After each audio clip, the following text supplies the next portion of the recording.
What's up, Yang Gang? Oh, you went live? I did. What's up, Yang Gang? We're walking in We are walking into the venue, whatever this which is a You want to Unitarian get a shot of this right here? church. I We'll, guess. We'll get a shot of this right here. Yeah, see? That's what we're doing today. Love the start. Thank you, bro. We already on 10,000. Yeah, 10,000. we sign these all the time. Do you still want us to sign it? Yeah. Just so you know we're here? Yeah. All right, that's cool. Here, you want to hold that? Sure. All right, Yang Gang. So we're signing the form to get in here into the venue. We're gonna set up the tripod and everything. You want to say hi to the Yang Gang? What's up? You already got my email and phone and everything. So that's Okay. All right. We got Matt hats over here. He's already working hard, Got some as shirts. always. Gotta get a shot of the gang merch.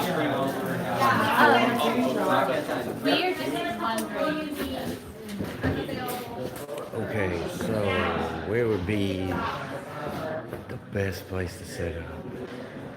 We're out of the See way. how they have a tripod right there? We sit right there at the front, put our tripod. Wait, what's that chair over there for? I don't know. Do you know what this chair is for by chance? My guess would be Yang himself, Oh, I thought they were gonna be. Oh, okay. and maybe. I don't know. It's a very weird setup. Yeah, it's still in the church setup. Oh, I'm trying to figure But where to put a tripod, I guess. Yeah, See, go there's ahead, one right please, there. by all I don't know means. if we wanna- I don't know. I don't want to be. Is Andrew going to be in the wooden chair? I think that's where he's sitting, Okay. but I can find out for you definitely. That would- We want to be able to see them yeah, wherever. I just want to be able to. Yeah, for sure. Because if I could just look, I could just sit right here. Let's just sit right here. And then put the tripod in it right. Yeah. You want to hold the Yang Gang for a moment? Hey, Yang Gang, I'm gonna hold you.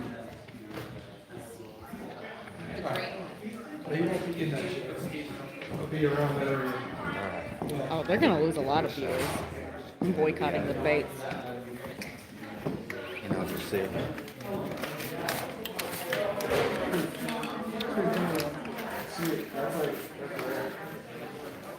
There he is, getting the tripod out. Kinda. Kinda. He's having trouble. I'm hooked. I'm hooked on fear.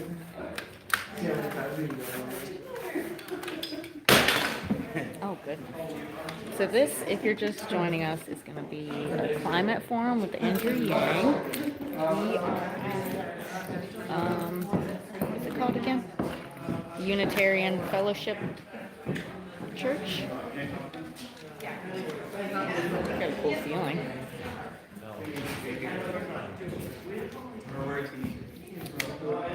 And Andrew should be here shortly. By time for a new tripod, mom. Yeah, the leg keeps falling off of our tripod.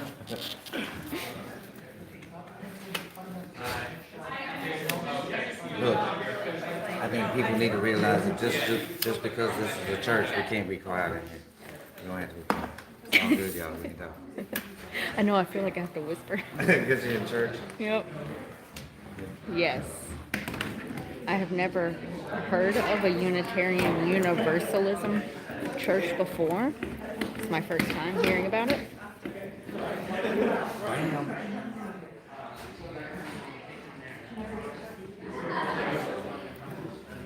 All right. I wish I could sit this chair on that end so that I wouldn't So that you're not blocking anybody? have to worry about blocking anybody. You know what I'm saying? Yeah, so we're gonna be somewhere in like this area, and you know we can move the camera over, whatever. We're not exactly sure where Andrew's gonna be sitting. If he's gonna be in that wooden chair right there, or one of those chairs back there.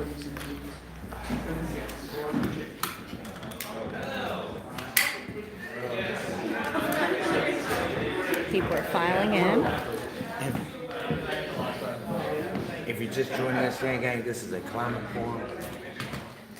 What exactly all that means, I'm pretty sure we're going to talk about Climate, probably. We're going to talk about the weather, Yang. Why it's so damn cold in Hampshire.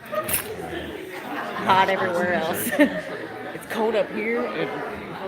Wait, this Good is thing a... I'm ordained. Yeah, it's a good thing you're ordained. That means you can cuss in church. Means I can cuss in church. I would love it. I mean, it would be terrible, but freaking hilarious if Andrew dropped an F-bomb in his... That would be epic. Epic. I don't really know. What I've read is that this type of church is more freedom-oriented, so, like, maybe they wouldn't care if you dropped F-bombs. I don't know. Yeah, from everything I understand, all it means is it's just a church for everybody to love each other. No matter who you are, no matter what you believe, no matter... I don't care. I don't know that there's any doctrine other than love. And maybe we can all get behind that, right? That's the point of it all, loving each other. Yes. Should I start preaching? Because I will. You want to get up on a podium? I sure will. Oh, there is a podium back there. I am not Preach the back. gospel of Yang. Come on. Which is humanity first. It's the gospel of Yang. For sure. If you can't get behind humanity first, what can you get behind? Robots first? I'm trying not to shake my arm here. Robots. It's fine and spiffy.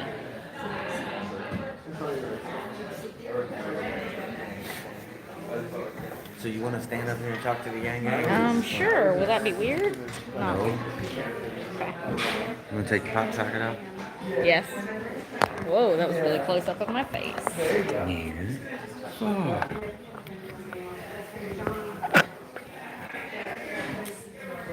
All right. Thank you for joining us, ladies and gentlemen. Whoever else we are, the Grassroots Yang Gang, independent, real, media. For sure. Today you're joining us in the Church of Yang. Can we all please stand for the hymn of Yang?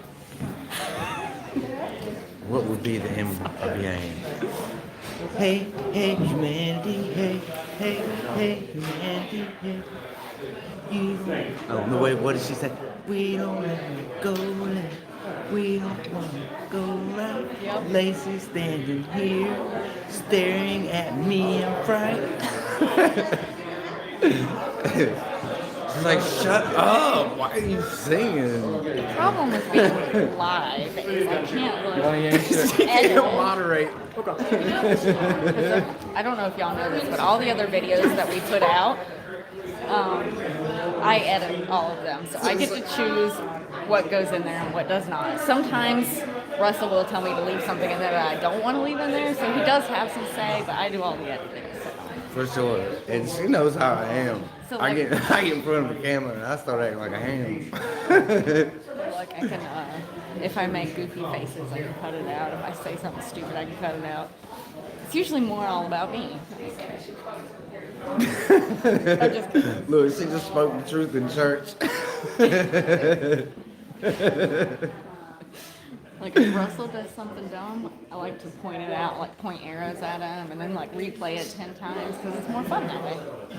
Yeah, but I mean, when you do it live, like there's no take backs, I and know. I can just get to be myself. You know? You're always yourself. I am, yeah, I am. You're right. You be you.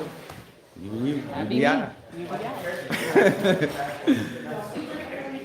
Future director. See, thank you, Easy. Easy up my pay grade. He Oh, made that me was so director nice. of Homeland Security. I like my job, so I'm not sure what that means.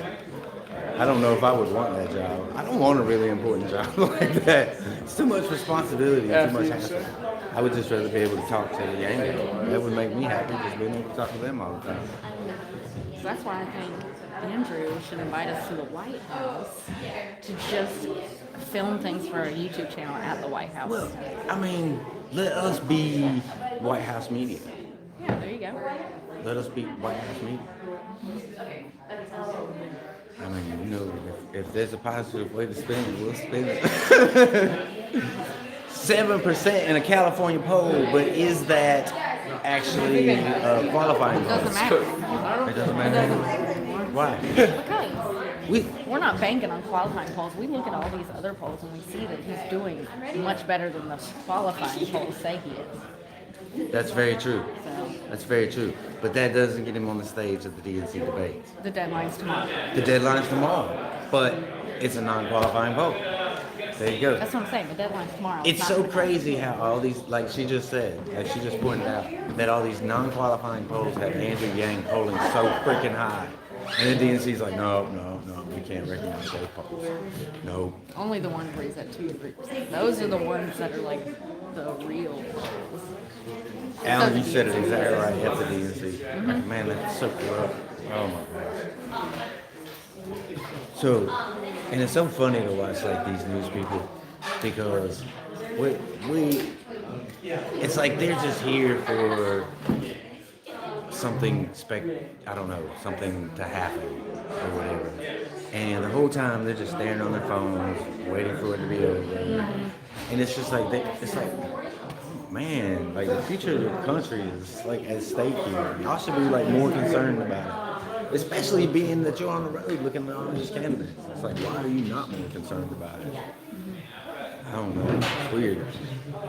So thank you for like, sharing, and subscribing. Thumb it up, y'all. Thumb it up. Thumb it up. Tweet it out. Do whatever it is you got to do to get people here. Facebook it out. Somebody already did. At an Amazon UK affiliate, like, I don't know. Right? Maybe. I can figure it out, I'm sure. Maybe. I'll work on that. Well, I mean, we can always interview Steve Marchand. It looks like there's a lot of,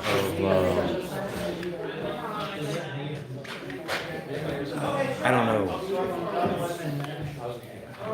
It's kind of this the atmosphere in here. Is that what you would call it? It's really weird, isn't it? You feel it? Vibe, maybe? The vibe, yeah, the vibe. The place or the Maybe. I don't know. it just Anyway. feels It feels very churchy. I wish we could talk to Matt. It like works for the campaign. Let's just take our camera and talk to Steve so we don't have to stand here. What do y'all think? You want to walk around with us for a little bit? Let's do that. Let's do it. Well, we could have been. Yeah, but I feel like I want to step out of the room for a minute. You want to talk to the owner? Why not? Hey, how you doing? All right, so we see what's happening here in Hampshire. Yes. We see the excitement that is growing for Andrew Yang. Yes. And the fact that, you know, we see the one poll come out, and we see 3%. And we're like, are you kidding me? One thing, I took a quick look at the numbers. Here's the thing.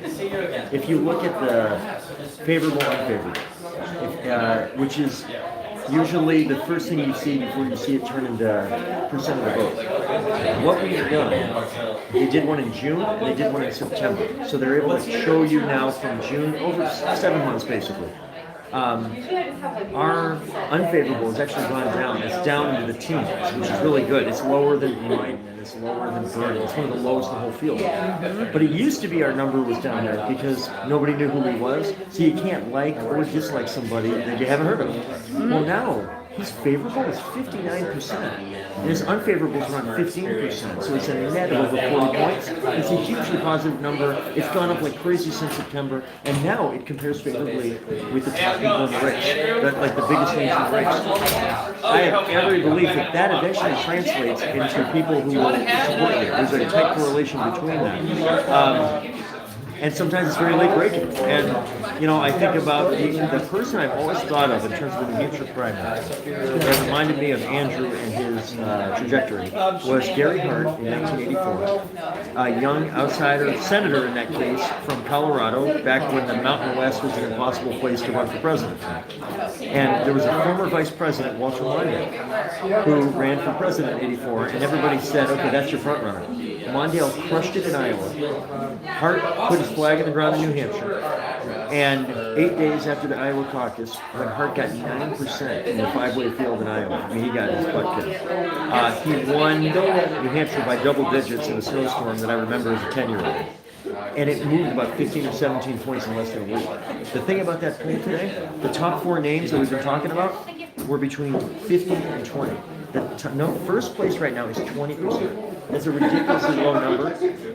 And I think 25% is going to win this primary because it's so diffused, it's so wide. I don't think we're at 3. I think we're at 6 or 7, something like that. It's going to be very much a Game of Thrones type race. It sounds like, how can you play the long game? It was only 5 weeks. I've been doing this for a while. 5 weeks is a long game. And I like a poll. A margin of error exists, and I prefer that margin of error on the upside. I think that we can move it up. I think we're probably at 6 or 7%. The margin of error is 4.5 probably, and it has us in the bottom end of margin of error. Oh well, it could have shown us a 10%, and that also would have been margin of error on the optimistic side. But I know this. First place is going to be in the low to mid-20s. And I have a reason to believe when your fave is 51 and your unfave is 15, you're going to be in that game with a week to go. And we've seen a massive explosion at these events here in New That's Hampshire. right. 80% is not exaggeration. 2 months ago, not a year ago, 2 months ago, I would ask folks, you guys know, I would ask folks, how many of you have seen Andrew before? And it was 80% had seen him, 20% knew. Yep. Now, it is flipped. Every event. It was true last night in Manchester and Merrimack. It was true in Hudson this morning.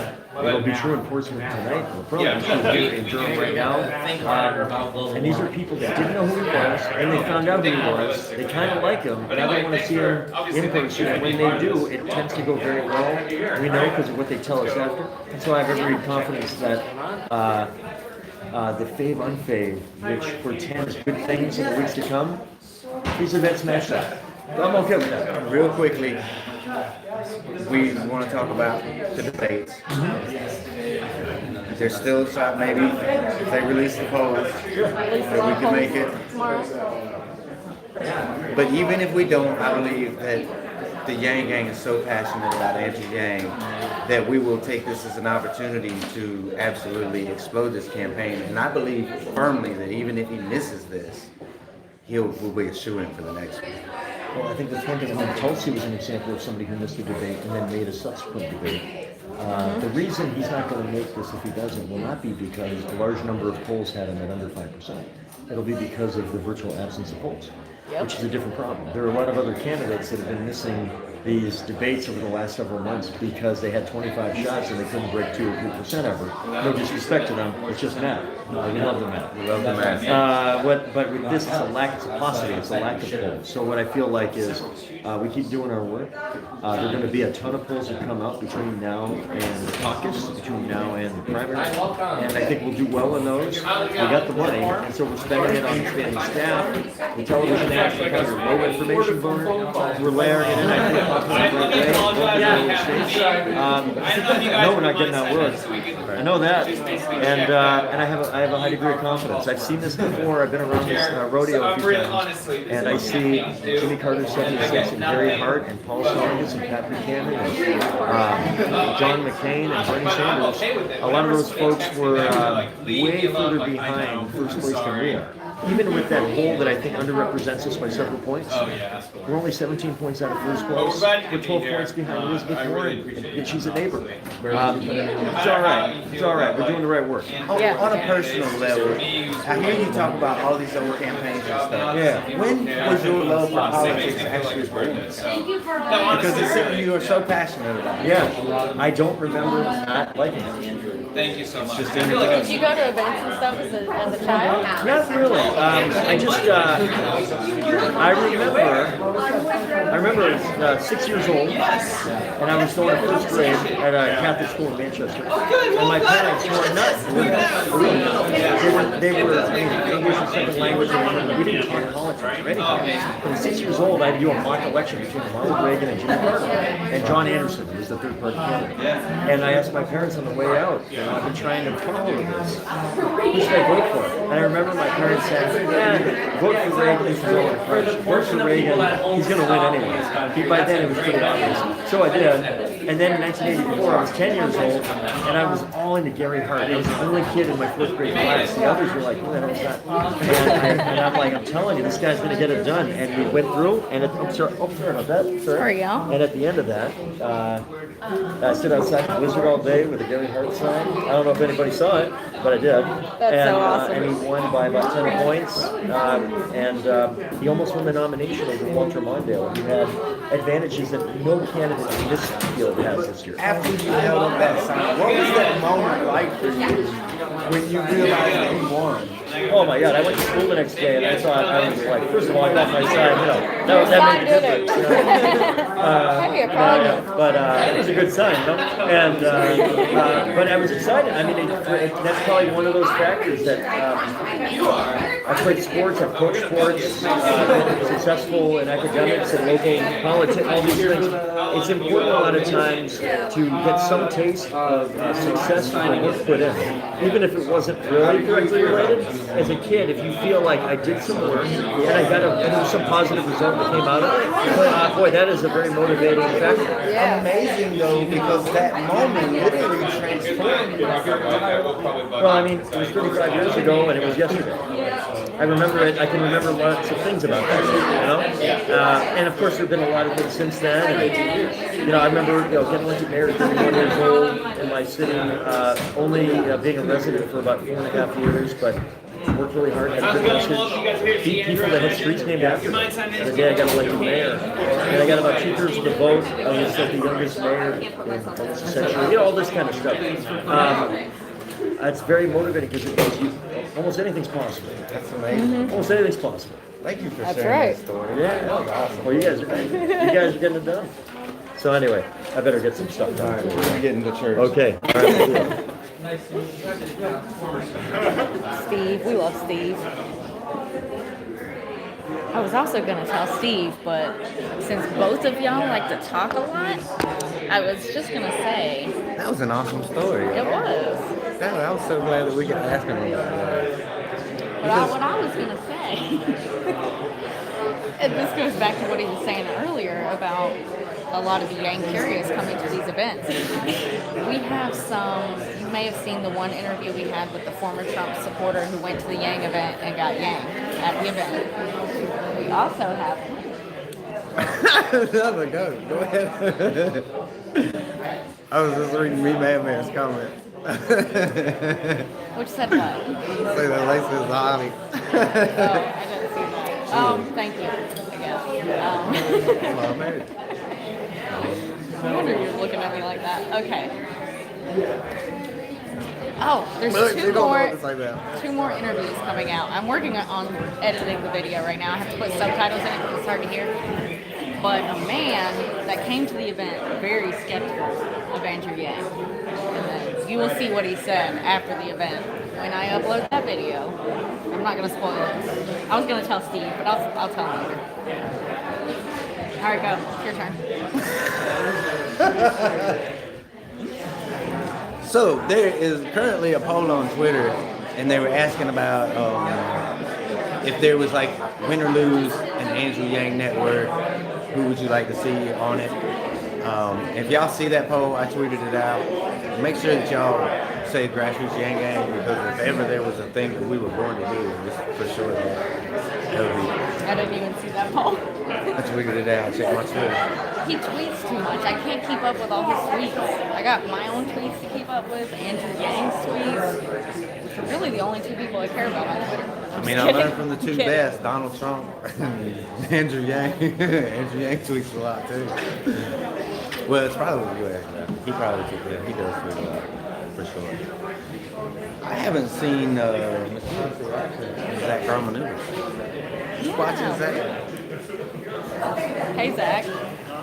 Zach, you're in the chat. Say hi. Where are you, Zach? Why are you not here? I know, right? Somebody needs to. Tell Andrew Yang to wash his hands and Yeah. stuff. Give him his tissues. Give him his water. I mean, Tell him I've to done tuck that in his before. shirt. For sure. Because Zach wasn't there, and I had to pick up the slack. It's in one of our videos. Check it out. We've got a lot of videos.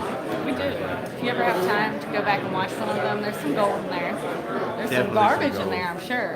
Definitely some garbage, some hot garbage. Definitely don't watch the sign making videos. Those were some of our very first when we videos. first started this channel, that was crazy. We were such amateurs, and we're still amateurs. Yeah, we are. For real.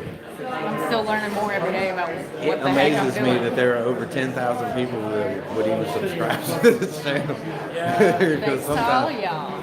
Sometimes we look like a train wreck. You never know what you're doing. We've had roosters, we've had dogs, we've had. It's been crazy. It's been crazy. I'm saying hi to you. Are we caucusing? Well, we aren't because we're not in Iowa. Sorry, y'all. I don't know what's going on my wrist, man. He was shoveling snow, and he has a sensitive wrist. Something like that. Anyway, caucusing, I think that's for Iowa only. Yeah, this is Iowa. And it's Iowa Maybe residents he was only. asking the people in the chat. He may not have been talking to us. Oh, may not have been. My bad. No, we're going to be in New Hampshire. Yeah. We're Yang in New Hampshire. That's our job. That's where we fit in. That's our piece of the puzzle. Our slice of the pie. We're gonna get New Hampshire. It's just Voting like for we were Yang. talking Yeah. to Steve Marchand that y'all just saw. He's saying that it's ridiculous that we would be polling it, with that poll of 3%, because he sees it too. He sees the massive amount of growth. There's no way. And they're all different people at these events. There's very few Yang Gang anymore. And that's good, because that means they're all Yang Curious and soon to be Yang Gang, which means when we start holding our later rallies, when we're running against the real Donald Trump, we're going to be packing out the houses. And it's going to be badass, y'all. I feel like The Yang Gang is going to... Sorry, go ahead. I'm just getting hyper excited. But your face is making me forget what I'm trying to say. I don't know. Now I forgot. I lost my words. So, like, share, subscribe, donate if you can. We appreciate it. It helps us get to these events, cover them for you. We get to bring you all Angel Yang all the time. That's what we do, y'all. That's what it is, Craig. It is. Because we bug Zach so much every time we see him. We drive him crazy. We ask him for the Clearing Waters DVD, which he said if we win New Hampshire and Iowa, he will release the DVD. He will release Clearing Waters DVD. He said. So are you volunteers or another Great Media? We are kind of great Volunteer media. We're both. Yeah. Good for you. Yeah, we have a YouTube channel. We cover Andrew Yang for the Yang Gang. Okay. Well, I'm glad to have you here. Mike Fleming. Yeah. Yeah. Play, so this is Russell. So we have our advanced video system up there. One of the action cameras. Right. And we'll be posting that too. There's a YouTube channel for these events. Awesome. I didn't even know Maybe I that. should just steal yours instead of trying to. This one I get like 10 different pieces out of it, and I have to stitch them all together to create. This one is much easier to run. Here, I'll give you one of our cards. Yeah, Thank 'cause if you. you go there on YouTube, if you need to use it, do that. If it's easier that way, I don't know. Well, since probably is going to last one, I'm going to do my due diligence and go through and take the whole thing. But yours are probably better. Thank you. Well, we appreciate you talking to us. Okay. Thank you.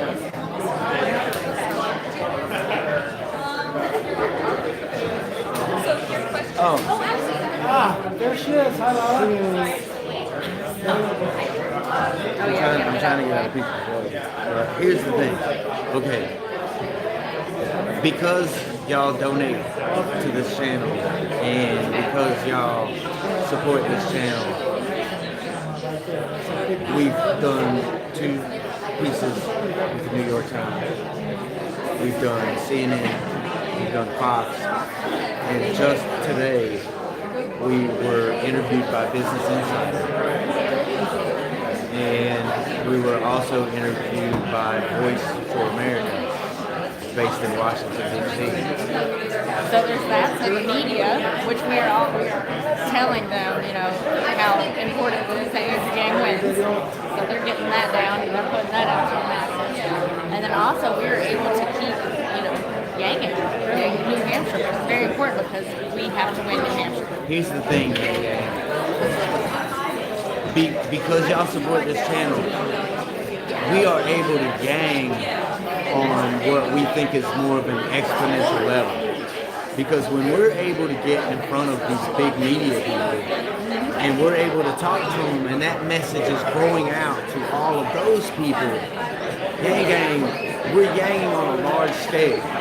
And that's what you are enabling us to do when you support this channel. That's why it's so very, very important to do that. If we can get out, and thank you, Miguel, for that. We appreciate that. Y'all don't know how important that is because the message is going out to non-Yang Yang. The message is going out to the audiences of CNN, the audiences of Fox News, the audiences of Business Insider. Those are all different environments and different bubbles than we are in right here because the people that watch this channel are Yang Yang and they love Andrew Yang and y'all watch because you want to see Andrew Yang. And us too, right? And maybe us to a certain degree. But their audiences are the people that we need to be talking to. Their audiences are the people that we're supposed to be Yang. We're already Yang Yang. We're family here. We're family in the Yang. Y'all know that. And we got to get out to the other families. We got to get out to the audiences of Donald Trump. We got to get out to the audiences of Elizabeth Warren and Pete Buttigieg and all these undecided voters. And we appreciate y'all support on this channel. Thank you so very much. Andrew should be here in a minute. So what should we do? Should we stand and just take the camera over here and put it up here when Andrew gets here? No, because I don't want to. awkward standing right Well, I mean, they chose to sit behind us. There wasn't any other chair. I guess I don't know. What do you say to the person who chose to sit behind us? She's sitting there, right? You should just stand there. Right? I guess that's what that means.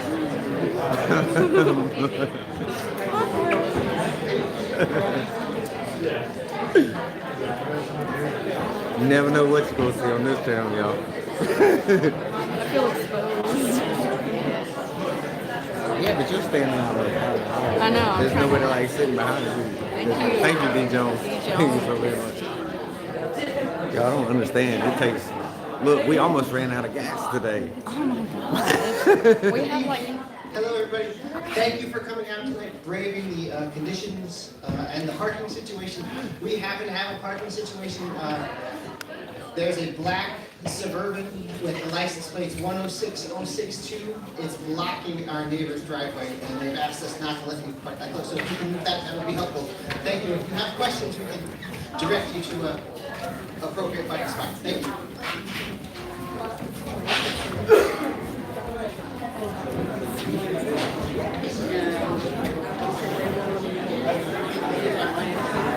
Okay.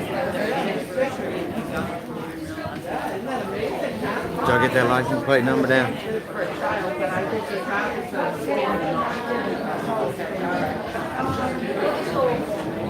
Great though, isn't it?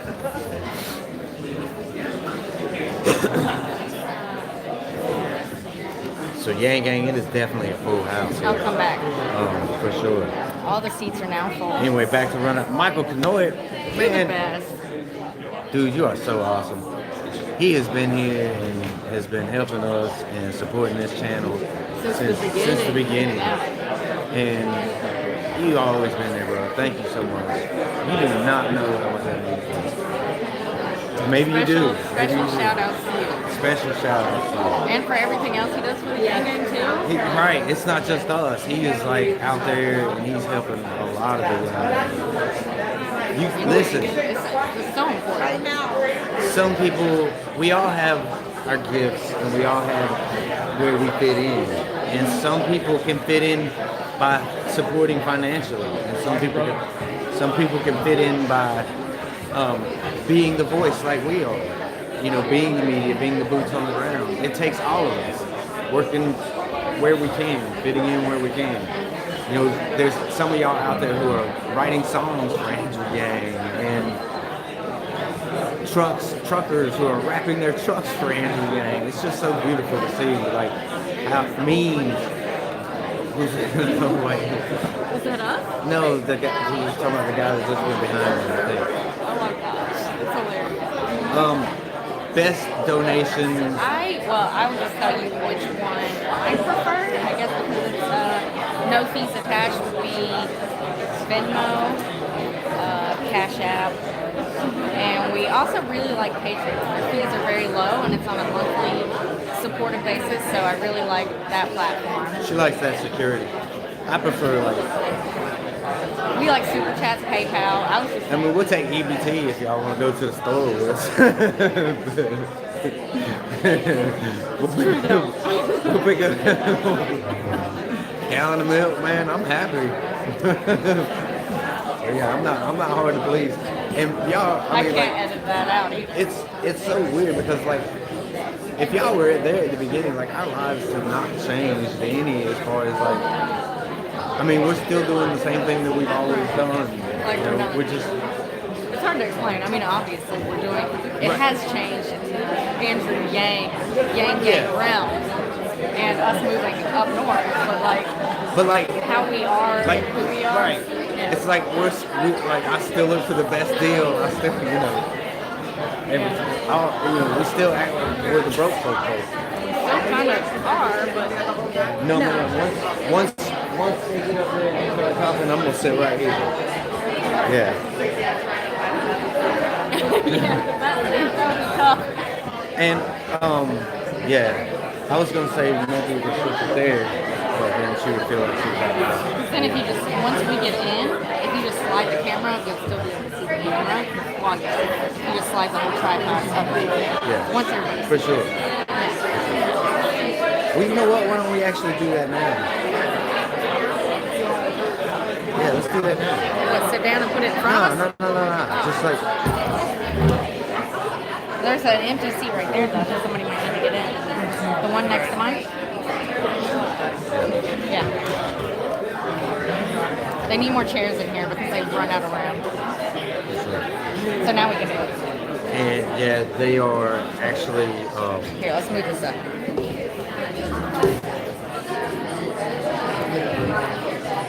And then, when we sit down, yeah, I'll be able to take we're just trying to get it figured, y'all. We're trying to squeeze more people. They're trying to in. get more chairs in here because, oh my God, there are people standing. If y'all can look over our shoulder, yeah, look back over our shoulder. Those are other people that are still looking for seats, y'all.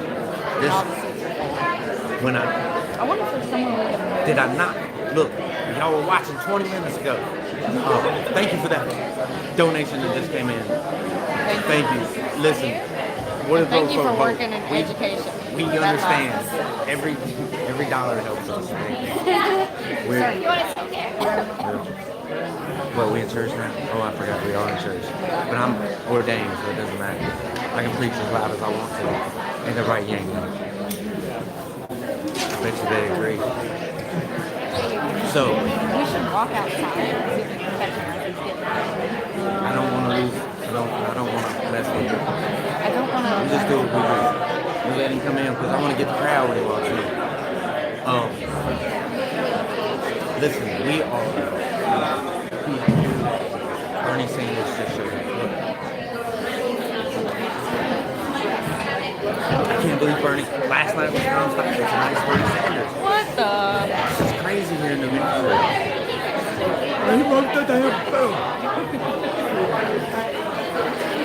Boomerangs, if not, they will be. It's like Marshan says. Look, I'm gonna pan the crowd. Okay. I'm going to go sit down. Gang, this is how I know. This is how I know that they're wrong. They're wrong. That's one half.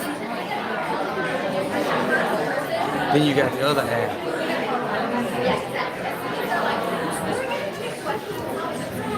It's crazy, y'all.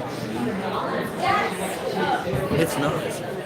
This is how me and Steve Marchand and Mama Yang Gang were just talking about this in our interview. It's nuts how like we come to these events, man, and they are just it's blowing. People are finally starting to get interested. They're like, who is this Andrew Yang guy? Well, he's gonna be right here. He's gonna. So we should Thank come. you, Jake. And Thank you, Angela. thank you so much. Very much appreciated. Shout outs to all y'all that donate and all y'all who can share it out and Bob rock. But y'all have got to understand, man. Dude, I'm so excited by what I'm seeing here on the ground. Man, it's getting crazy in here. People are finally starting to find out, and they're like, well, maybe we should go here and speak. And being that he's in here in New Hampshire all the time, and in Iowa, they're starting to come out to these events. Like, okay, well, let's check out the Yang guy. And it's, y'all know what it's like to become a Yang guy. And the people we talk to, after these events, to get a chance to talk to him, they're very impressed with Andrew after he speaks. Yes, and Steve was talking about his favorability rating. It's through the roof, y'all, for undecided voters. I mean, this is y'all, gang, y'all deserve to get excited. Don't be discouraged because I'm telling you what we're seeing here on the ground. It's nuts, and it's only getting more nuts.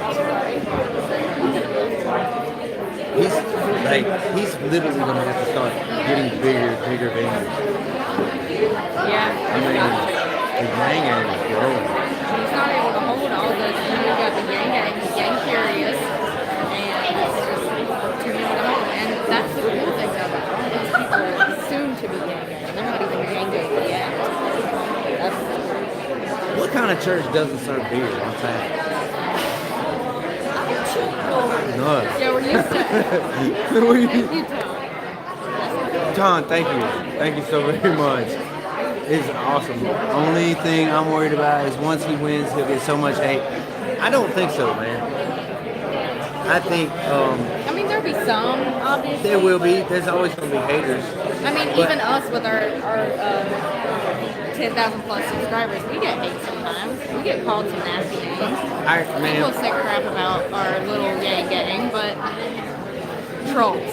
That's about Haters gonna hate, but can't let it bother I got us. thick skin, so I don't let it bother me. Him or his You can family. hate on me all you want to. I'm still gonna tell you a good thing. Yeah. How many people is this? Let me take a quick count and I'll tell you.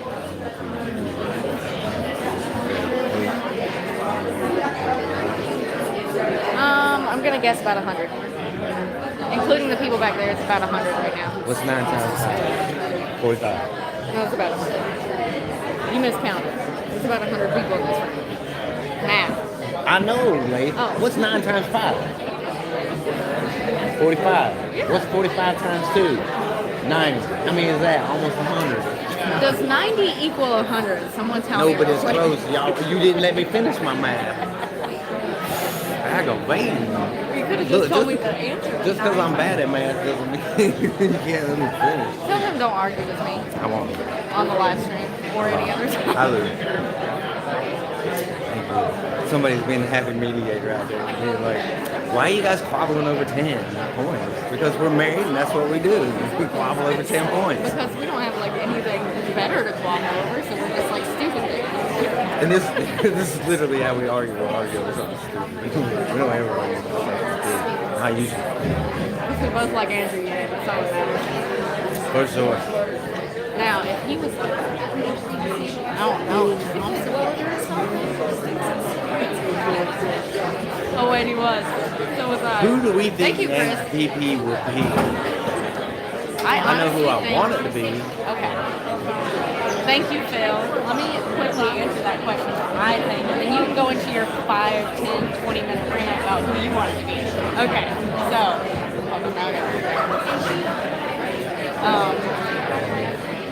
VP. I know he said he wants it to be a female, but I don't think it's going to be a female. I don't think so either.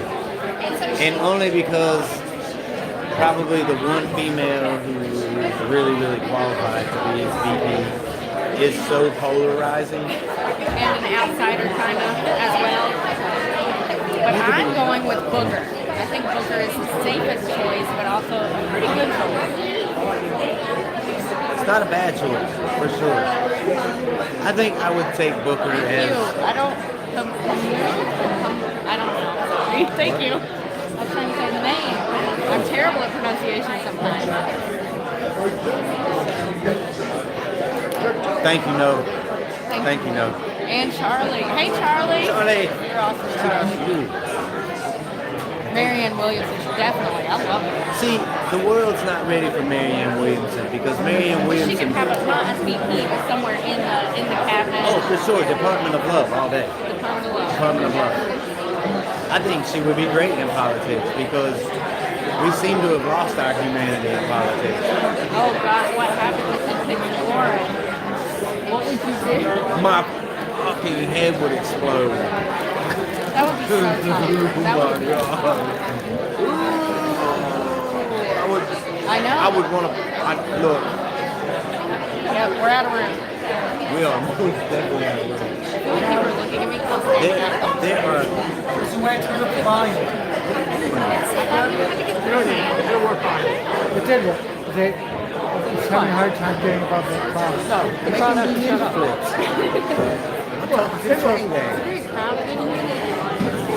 Like the video for sure. Coming up. Why is there only 114 thumbs up? It needs so much more. Not sharing it out fast. Thumbs up fast. Yeah, for the algorithms, y'all. So not only did they bring in more chairs, right? But now we currently look behind us, y'all.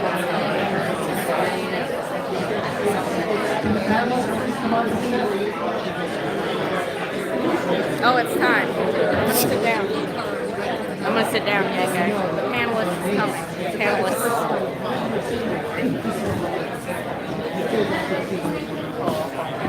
Beyond full, yeah. It is about to start, I believe. So now we can move this back up here so you can see it.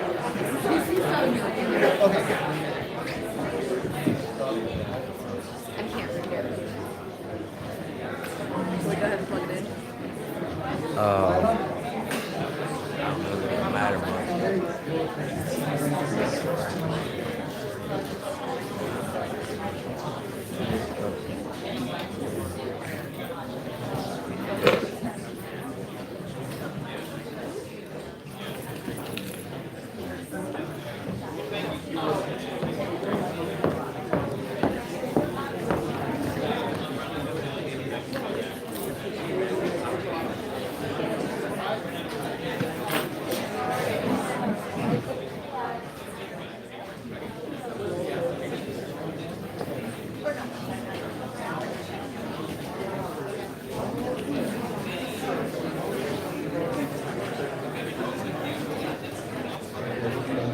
Hello, everybody. Can you hear me? Oh, yeah. At the back? Okay. So what I've just been told is that Mr. Zhang is on the premises and doing a short 3-minute interview. So he will be here very shortly. I thought he was going to be coming through that door very dramatically, but I'm told he's going to be coming through the back, which means he probably will be overcome by all the people out there and take another 5 minutes to come back. And he'll be here and, talk among yourselves.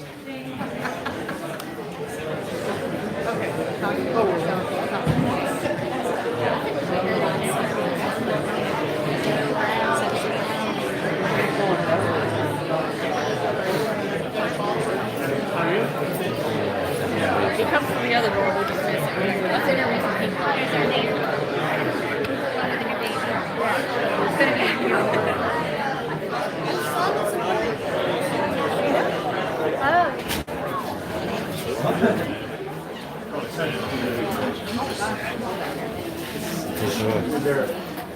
How y'all doing? We met at the convention. We met at the convention. Yes. How you doing, We met buddy? at the New Hampshire Democratic sure. Party convention. For sure. How are Yeah. you? How you Pretty doing? good. Pretty good. My inauguration was a couple nights ago. Second term in office. Yeah. Education board this time around. Yeah. Yeah. Nice. See, we definitely gotta get Yang Gang on all levels. Yeah, exactly. The humanity first message is it starts with the communities. We got to get humanity first folks in office, in the local level, all the way to the top. You know, it's about bringing that ticket from the top to the bottom, and getting Democrats in office. Sure. Yeah. Our man's coming in. Our man's coming in soon. Yeah, we just got these new caps in with the New Hampshire state seal. Yeah. Where can the grassroots Yang Gang? The grassroots, y'all gonna be in all week. Yeah. Oh, that is dope. It is. I didn't even realize. That campus kickoff I was talking about. Sorry. And that's where we can acquire those. We were Y'all gotta come through. Come through with that. That's our office. That's my office. Yeah. Oh, well, for sure. I waited till my election was over, and then I jumped on board with the campaign. And now here's the man. Let's go, Andrew! Woo! We're gonna do some stuff. It's a media gaggle. Shall we go? No, I don't want to. We could, but Nobody else is going, just the media. I know, but so we, it's kind of a double-edged sword. It's almost like because they like to call us fake media that I get a little salty about it. So like when I do have the opportunity, I'm like, I don't want to be back there with them because of fake ass news people. Some of them are really awesome.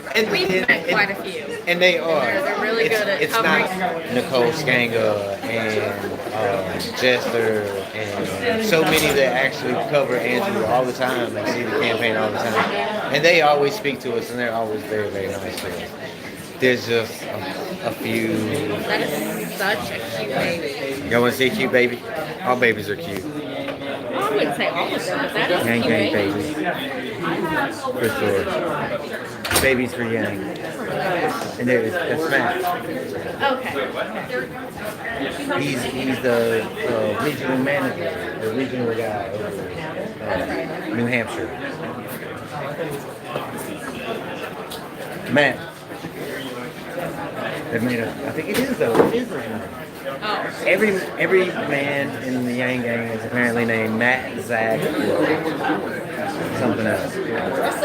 Russell. You're like the only one. There's only one me. So should we get in there and be ready to film the crowd, or should we stay out here? I feel like we should be in there to film the crowd, see the crowd's reaction to Andrew. Yeah, let's go back in there. All these beautiful people showed up.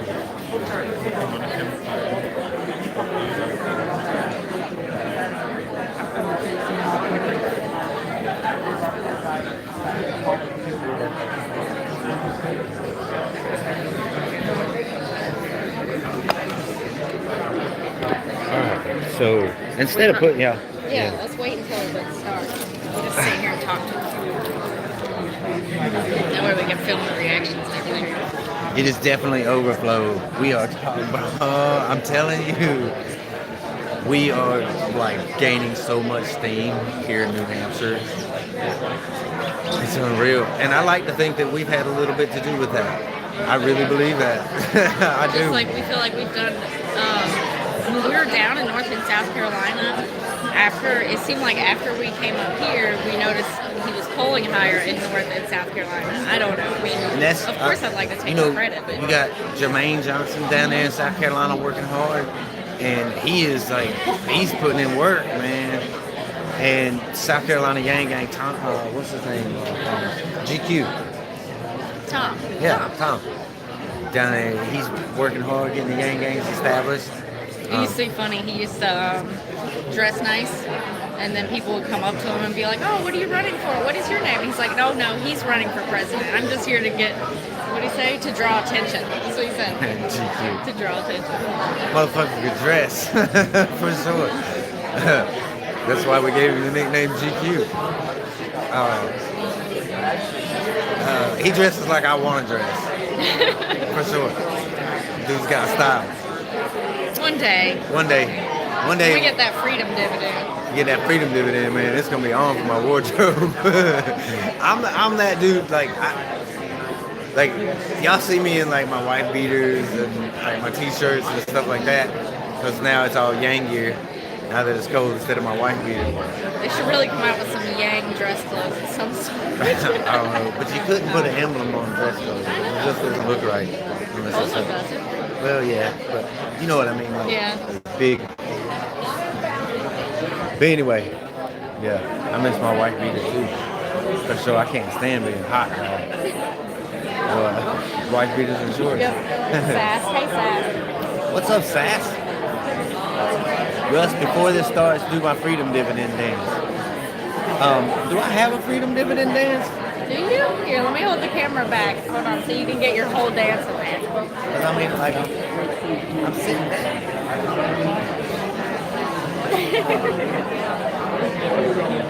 What's my freedom dividend? Look, y'all want to see me when I get that $1,000 a month? Y'all too. I'll bring you with me. I'll bring you with me.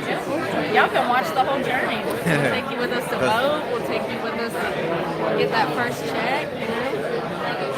Y'all are going to be here with us forever. And you know what's funny? You know what's funny? Know the Spider. Look, I'm gonna call Know the Spider out right now. He said this guy just wants the money. You know what's so funny? We've already donated our first freedom dividend away. For us, it ain't about the money. It's not about the money. It's about what it's going to do for everybody else. It's not about us, homie. It's about the money for all the homeless people. It's the money for all the struggling teachers. This ain't about us. This vision is much, much bigger than us. We're gonna make it. We're gonna make it. Kiona Kelly. Is that right? Thank you so much, Kiona. Very much appreciated. Thank you, Chris. What's your favorite policy besides the freedom dividend? Democracy dollars. That's where you're in error. My favorite Andrew Yang policy is democracy dollars. Oh, yes. That's mine. Because I see how much corporate money has screwed up Washington and how much the power needs to be brought back to the people. And that's my number one Andrew Yang policy. If I voted for Andrew Yang for no other policy, I will And vote just for him because for the that. fact he is the only genuine person. I mean, that's like huge to me, how genuine he is. He really cares about people. Like, honestly. As much, like, he cares about people more than we care about people. We really care about people. And So- that same sentiment is shared by his wife. Talking to her, just listening to her, if y'all caught that live stream, it's pretty amazing. You could see just how normal she is, you know, how much like us she is, if that And makes sense. We were both tearing up when we first talked to her, and we were thanking her for allowing, For supporting Andrew Yang's run for the presidency, because it means so much to my family and for so many families. I've been told that Mr. Yang's arrival is imminent. He is still in the building. He's gonna be coming from that. Detained by some evil reporters. So, if you could just have some more patience and continue to talk among yourselves, that would be good. I appreciate it. Glad we weren't with the evil reporters. We're with the good reporters. We are the news. Just the gang. And Mama. the freedom dividend, yeah, it's a life-changing policy for so many people. So that's huge. What's another policy you want to talk about? Getting rid of the penny. Yeah, that's Fucking just a can't fun stand one, all but yeah, pennies are aggravating. That's why make sure you change bank and turn all your pennies into a Coinstar along with your other change and donate that money to Andrew Yang's campaign, because you're not going to need those pennies anyway. So if you save them, you're going to be shit out of luck. I'm not cussing the church. Because you have no filter. Because I have no filter, for sure. And What city are we from? Well, we're from around Charlotte, North Carolina. But before that, we were actually both born in Ohio at different times. We met in North Carolina, and now we're now in Vermont, and right now in New Hampshire. Yeah. yes, we were. It's so weird because both of our families are from Ohio. Moved us individually down when we were younger, and we meet down in North Carolina, but we're both from same neck of the woods in Ohio. It's crazy. I do love that. Term limits, definitely. Term limits. And getting rid of daylight savings time. I've been saying that for years. I think Andrew must have heard me talk about it one day. He got that for me. I think Dave Chappelle hosting 2 events in South Carolina would be epic for the Yang Gang. Oh, yeah. For How sure. cool would it be if we could make it down there? Shout outs to Golden Angel. Thank you for that super chat. Thank you. We very much appreciate that. Y'all, that helps us bring you these events. And Single parent. where else are you going to hear somebody talking smack in church? We're in Vermont, up in the northern part. We're right outside of Littleton, New Hampshire. We're like a stone's throw. Yeah. Oh, here come the evil reporters. The evil reporters are filing That back means in. Yang is on the I way. see panelists coming in. This means something.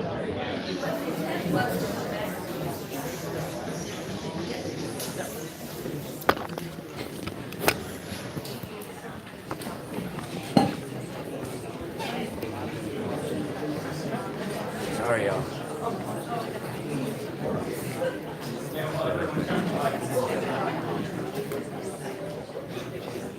Someone said it. Kiss some babies. Presidential stuff. Testing.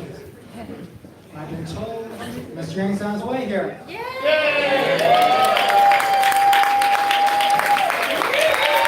Let's go, Andrew!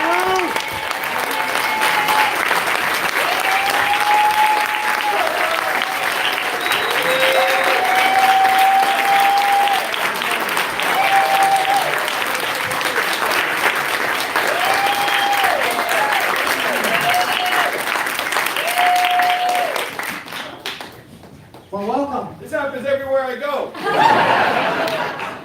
I've heard. So, I get to say my spiel first here.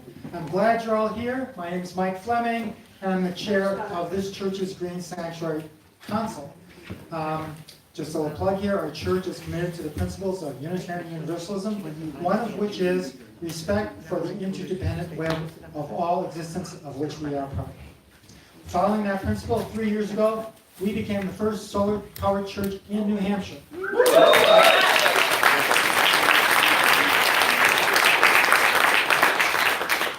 As a church, we don't endorse political candidates, but we're happy to host this series of events addressing the crucial problem of climate change. This is the 6th in the series.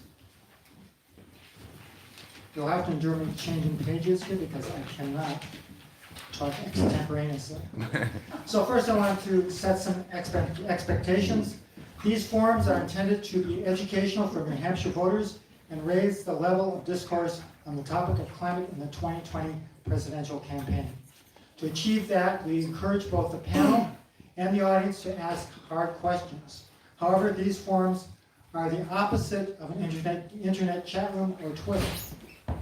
This is our church, a safe space for everyone, and we ask you to listen with your minds and your hearts and to be respectful of one another even when we have strong differences. Here's an important practical point. Turn off your cell phones, please. And another important practical point, the restrooms are in the back in the lobby.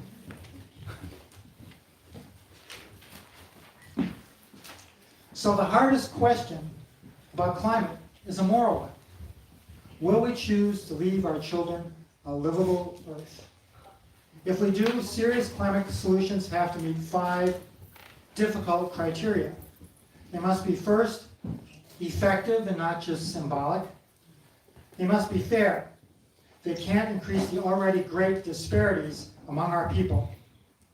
3, they must be economically feasible. Help but not hurt the economy. Number 4, they have to be fast. Because every year we delay will make the problem worse. And number 5, and maybe the worst, and the most difficult, they must be politically sustainable for the rest of this century, meaning 20 presidential elections and the likely many changes of political control.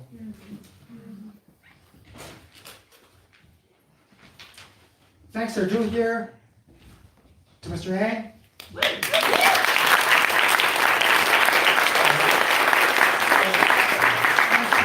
And to his staff, can you raise your hands? Oh, they're probably out working somewhere. Oh, they don't mind. They did it. So, and we're really honored to have you all here. I also want to thank our distinguished panel here, of which I will talk a little bit about later. And finally, I want to give a hand to all the helpers from this church and from the community, older folks, well, middle-aged folks, and younger folks, and those younger people who are here, we're really here for them because it's the fate of their planet that's at stake.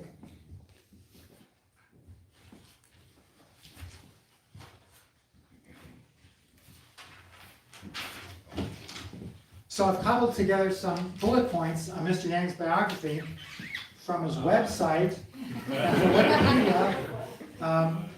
And apologies if I've gotten anything wrong, and correct me if you'd like to. Mr. Yang was born in 1975 in Schenectady, New York, to immigrants from Taiwan. He's an American entrepreneur, philanthropist, and lawyer. He's worked in various startups and early stage growth companies as a founder or executive from 2000 to 2009. In 2011, he founded Venture for America, a nonprofit organization that focuses on creating jobs in struggling American cities. So far, so good. Thanks. For his work at Venture for America, the Obama administration selected him as a champion of change and also recognized him as a presidential ambassador for global entrepreneurship. He's the author of 2 books, Smart People Should Build Smart Things, not dumb people should build dumb things, and The War on Normal People. His campaign slogan, I think everybody probably knows it by now, is Make America Think Harder. And supporters of Mr. Yang's campaign are called the Yang Gang, naturally. Mr. Yang's signature policy is what he calls the Freedom Dividend, which is a universal basic income in the form of a $1,000 monthly check for every American adult, and he believes that the UBI, the Universal Basic Income, is a necessary response to the rapid development of automation, a problem we have these days.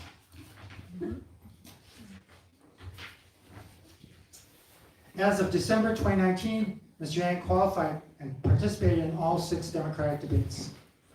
And to quote him, "I'm running for president as a Democrat in 2020 because I fear for the future of our country." I think a few of us here agree with that. Please give a warm welcome to Mr. Andrew Yang.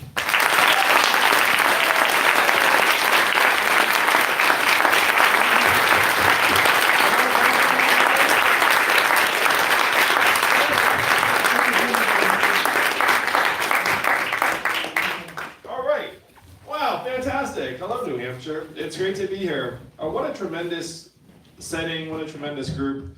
I went to high school right here in New Hampshire. I don't know how many of you know that. Went to Phillips Exeter Academy, graduated in '92. So coming here is a bit like a homecoming. I came of age in this state. I went to college in Rhode Island, was an unhappy lawyer for 5 months. And then I did a series of things that Mike described. We're here today because you all are passionate about climate change, and I am too.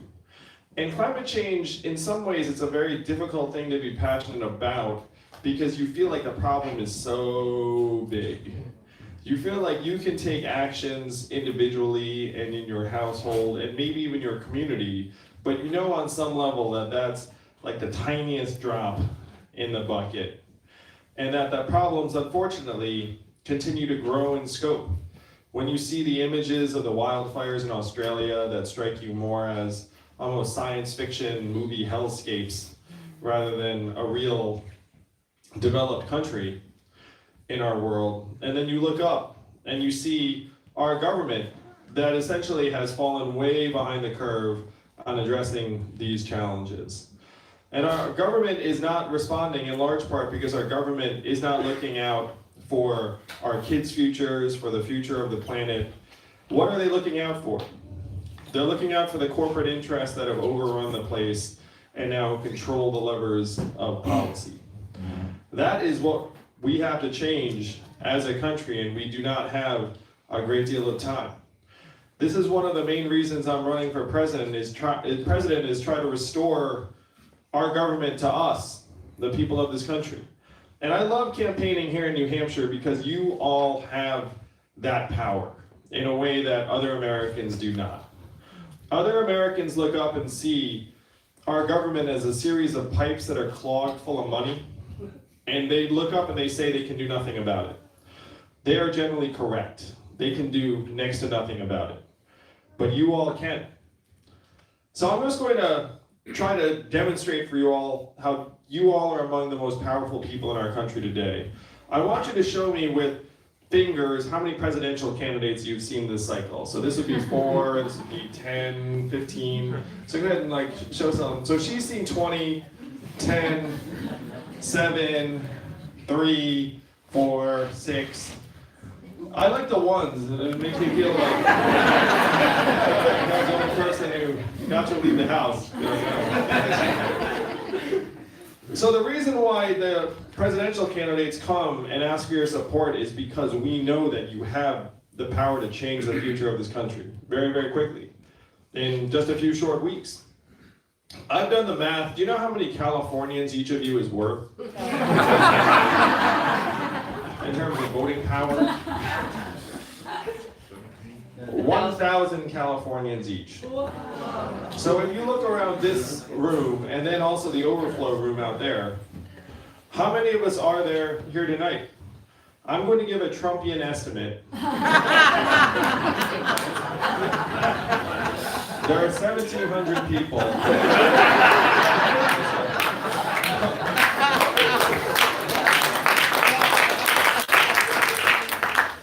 So, legitimately, I think there are about 100 people in this room, and the room out there.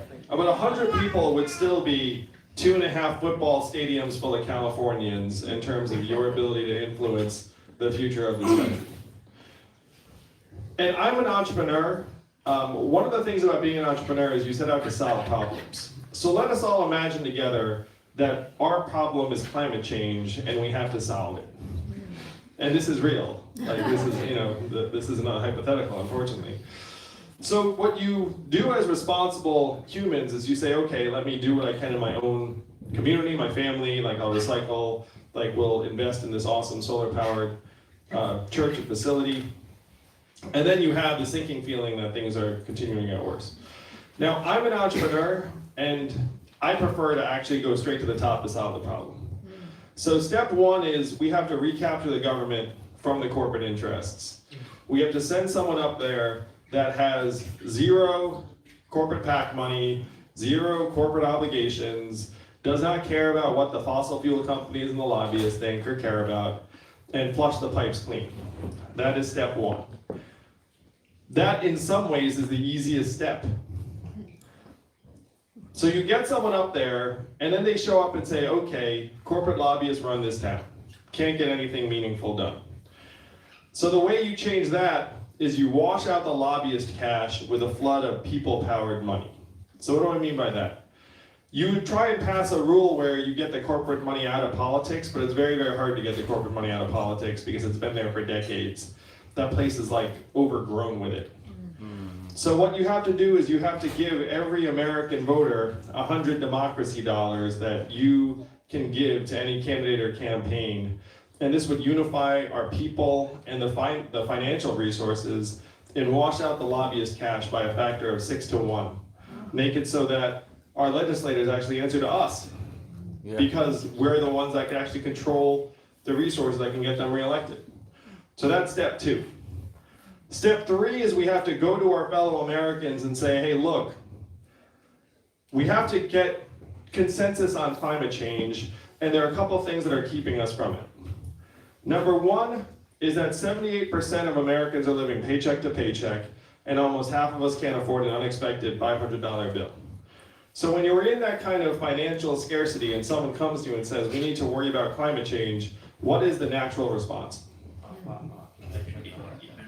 What's it gonna cost me? I can't pay next month's rent. Like, I have more immediate problems. Climate change can kind of wait in line. And then the human response is to say, it must not be that big a deal anyway, because I can't really think about it.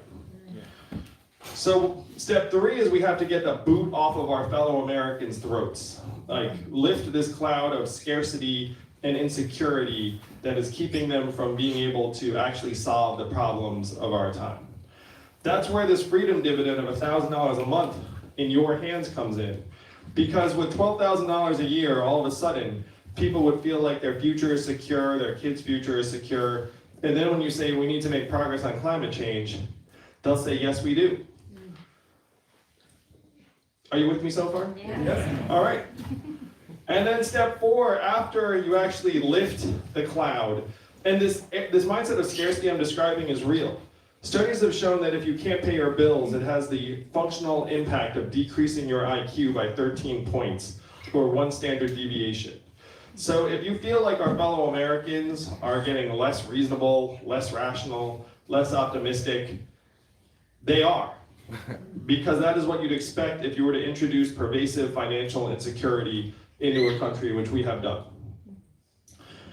Step 4, when you go to Americans and you say we need to fight climate change, and let's say they can pay their bills, many of them still hear, you want to raise my prices, you want to make my life more inconvenient with plastic straw or paper straws or whatever the heck, and you want to do something that's going to reduce jobs. So what we have to do is we have to say no.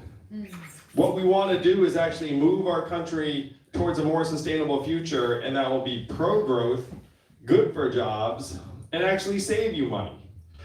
So I'm a numbers guy. What do you all think the cost of climate change will be?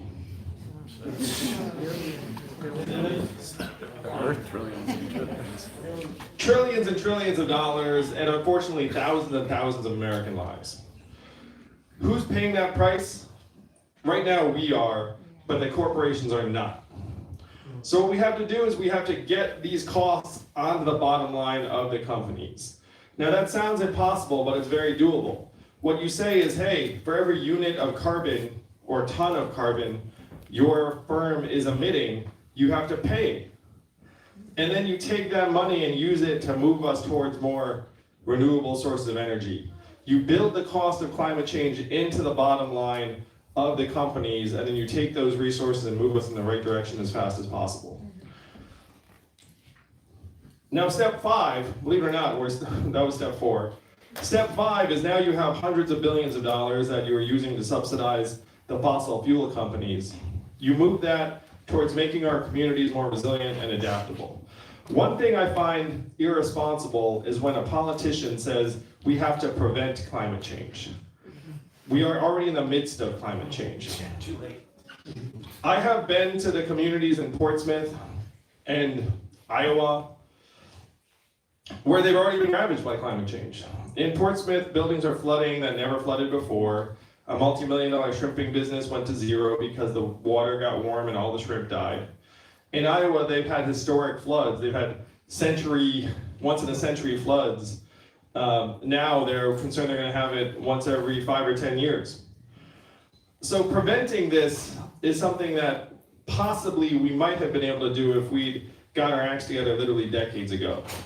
So at this point, we have to do a combination of reducing emissions, but also investing in making our communities stronger, safer, resilient, more adaptable. And part of this means, again, putting resources directly in the hands of our people. Because who suffers the most when there's a flood or storm or natural disaster? Poor people. The poor. People who don't have shelter to go to or cars to get into and drive away. So by putting resources into our own hands, we make ourselves more resilient. And then we can't let our communities be on their own on this. We need to take these hundreds of billions of dollars and start directly investing in making our communities safer through seawalls and levees, elevating structures, things that frankly will save us money if we invest right. Now this all sounds like a lot, but we're not done, unfortunately. Because the United States of America is responsible for approximately 15% of the world's emissions. So how are we going to get the other 85% down? Right now, China is exporting coal-burning power plants to Africa. They're saying, hey, we've got a power plant for you, it burns coal. What does the African government say in response? Yippee. Great. The African government doesn't care about emissions. It's like, I just want power, cheap power. And so How are we going to change that? We have to be at the same table with the African government saying, do not take the coal burning power plant. We've got these solar panels that you should use instead. And we're going to subsidize them so that it's a no-brainer for you. We subsidize certain exports. We need to subsidize renewable technologies to the highest possible levels. So this is the 6-part plan for us to genuinely combat and counteract climate change and protect ourselves and our people. But it all starts with breaking the stranglehold that the fossil fuel companies have on our government. And that starts with getting the right person into the Oval Office in just 3.5 short weeks.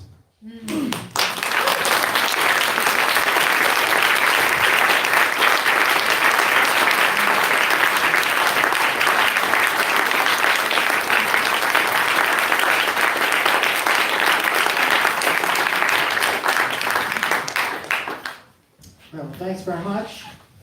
We now go into phase 2 here, which is questions from our special panel. These 4 people to the sides of Mr. Yang are all experts who know something about climate change and environment and policies that might be good to try to prevent or ameliorate it. And each panelist has 5 minutes to expand or correct anything I've said wrong about their introduction biographies, which I'm going to give to you.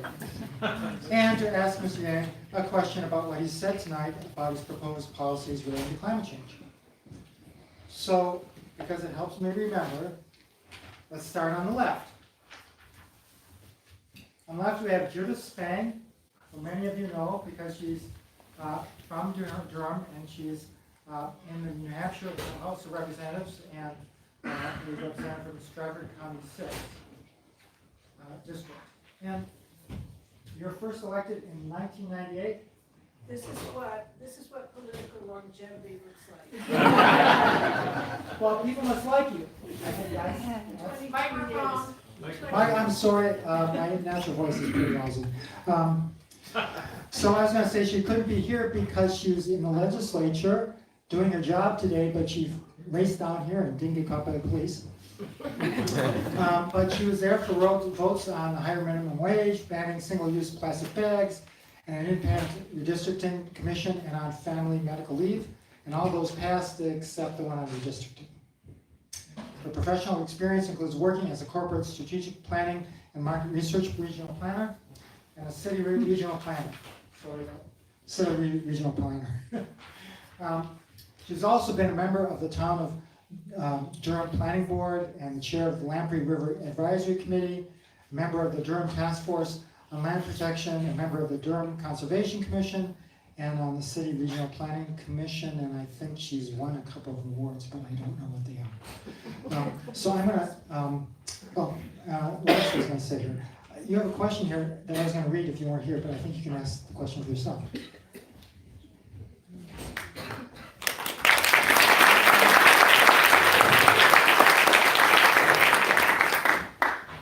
Thank you very much for coming and talking to us. You spoke about the effect of climate change on flooding, and I would like to look at the other side of the coin. I've been responsible for the past 22 years in the legislature dealing with water issues, whether they're rivers, the ocean, groundwater, etc. And I was very involved with that effort by a foreign company to come in and take over one of our local aquifers to export water. Climate change is already increasing the droughts catastrophically in the Southwest, and even here in New England and in New Hampshire we have had water bans recently, which we have rarely had before. We are also beginning to see the arrival of water refugees, as I would call them, people who are coming from African countries because they're no longer able to live in those countries, so they're moving here, and I see a future of more of this. Should steps be taken to prevent or control the relocation of populations and businesses from water-stressed areas so that they don't deplete the water supplies of places like New Hampshire that have enough water for our current needs. Well, first, congratulations and thank you for your leadership and work for the community. I know enough about state legislators here in New Hampshire that you're certainly not doing it for the money.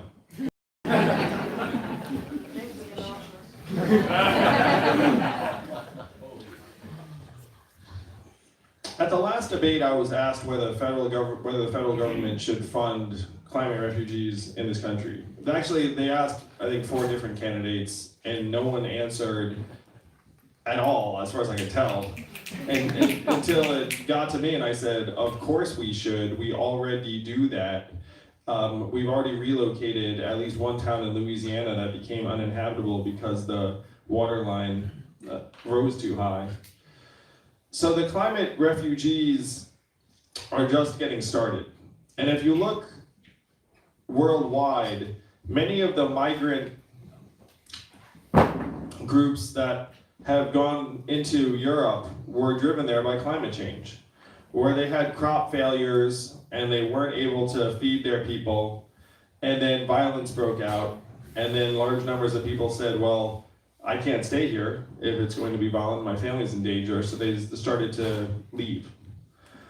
And Western countries have not been able to manage that to the degree that they want to. The United States has not been the subject of this kind of migration thus far, though it is just starting to become more measurable and more real here in the US. So to me, we have to get our arms around this as quickly as possible because people will do what's best for them and their family. We have to get in front of this instead of behind it. So what I mean by that is to acknowledge that this is happening, this is real.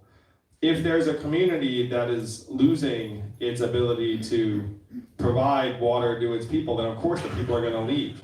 So we have to invest the resources in that community now to sustain that water supply, if possible.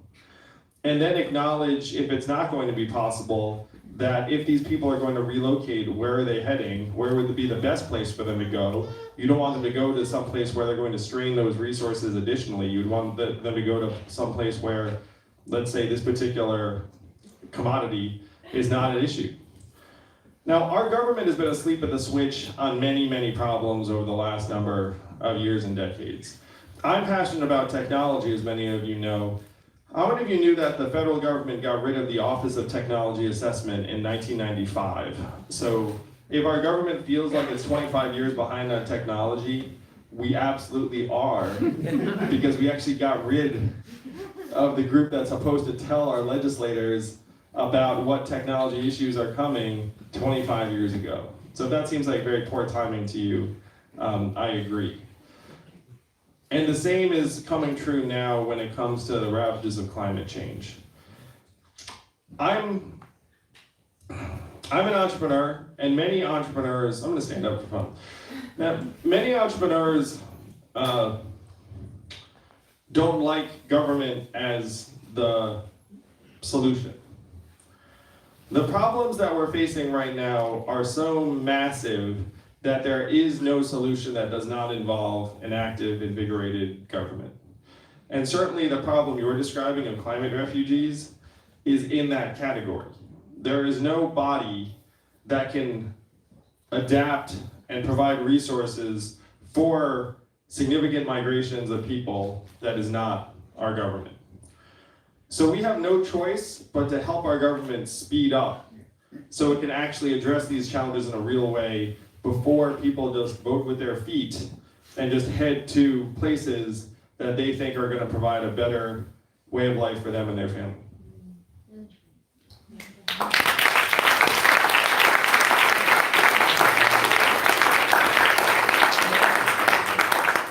Thank you. So we have a few more panels to go. The next one is someone I've known for a few years, and I realize I don't know how to pronounce her last name. Corman, Glazer or Glazer? Glazer. I would have guessed correctly. I should have just went ahead and you would never known I didn't know how to pronounce it. And she's the director of 350 New Hampshire Action, which is an independent organization working to stop the climate crisis by building grassroots support for a just transition to renewable energy and an end to fossil fuel use and expansion. Lila, I don't know much about your earlier life, but I'm sure it was great. And now I give you the microphone. I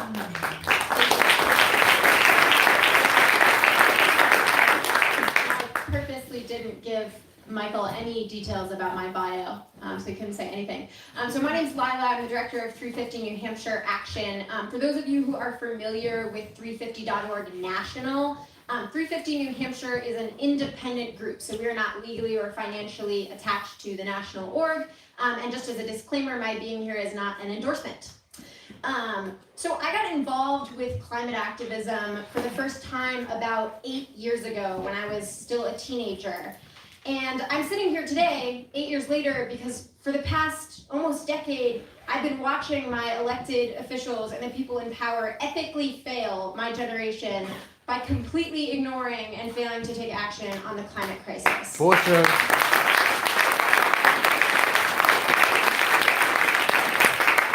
Before I ask my question, I just want to be really, really clear that this is our last chance, folks. This election, this is the last chance. 4 more years under Trump are 4 years that we are never, ever going to get back. And so I encourage you all, if you care about this issue, like I do, to one, do your research. Everyone says they're a climate champion. Go do your research, figure out who to support, and then get involved with an organization that is working to get out the vote, or a campaign that is working to get out the vote.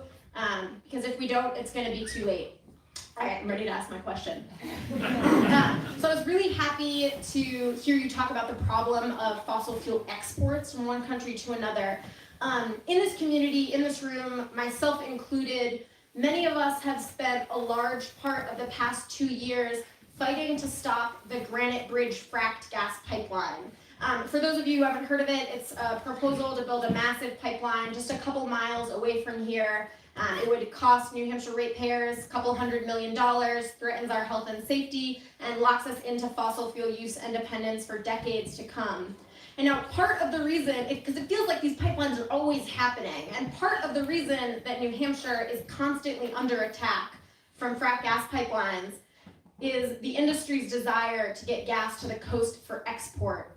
And as the fracking industry faces increasing debt and increasing resistance from people like us, they're turning to overseas markets, leaving our communities to pay the price of polluted air, polluted water, and a destroyed climate. And so my question is, if elected president, will you set a global standard for clean energy and protect communities like ours by banning the export of fossil fuels? And I would really appreciate if you could preface your answer with a simple yes or no.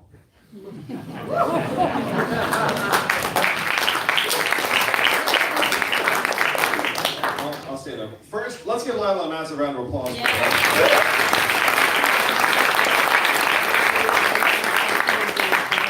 And I couldn't agree more that we are failing on the next generation epically. I have kids myself who are 7 and 4, and I'm ashamed of the world we're leaving them. They deserve better, and we must do better. We have been subsidizing fossil fuel companies for decades to the tune of tens of billions of dollars a year, well past any appropriate level. And now, because of all the money, they now have a hold of our legislature and they go and say, hey, these subsidies, we need them. We will never make money without them. Which we all know is nonsense. I mean, they're some of the most profitable companies in our society. So we need to zero out those subsidies immediately. And then we need to take those subsidies and move them directly to wind and solar, electric cars, and try and go towards zero emissions as quickly as possible. I am against fracking.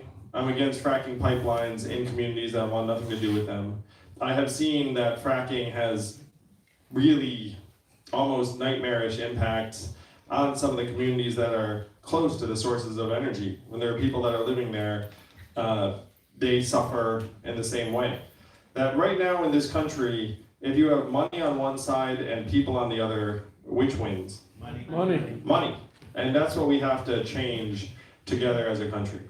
Now, I would not commit to a blanket ban on exporting fossil fuels, because if you are a fossil fuel company and you don't get any subsidies, and you are producing energy in a way that's not fracking, and you find a market that's outside of the US that wants to buy it, to me, that shouldn't be something we immediately put a stop to.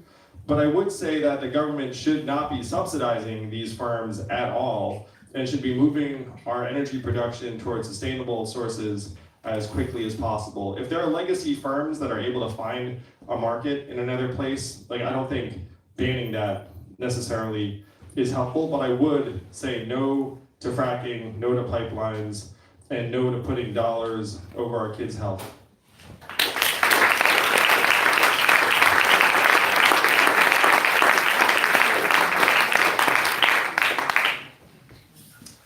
Our next panelist is from Maine.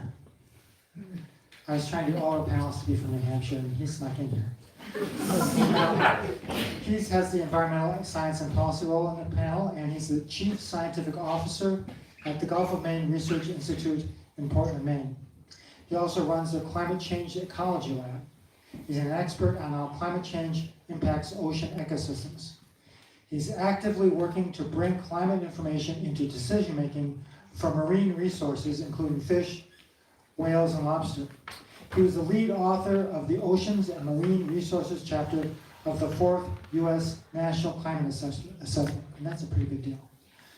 And he was recently appointed by the governor of Maine to the Maine Climate Council. I didn't even know it was one of those. Guess we don't have one here. So with that introduction, I'd like Andrew Pershing to give his question to Mr. Yang.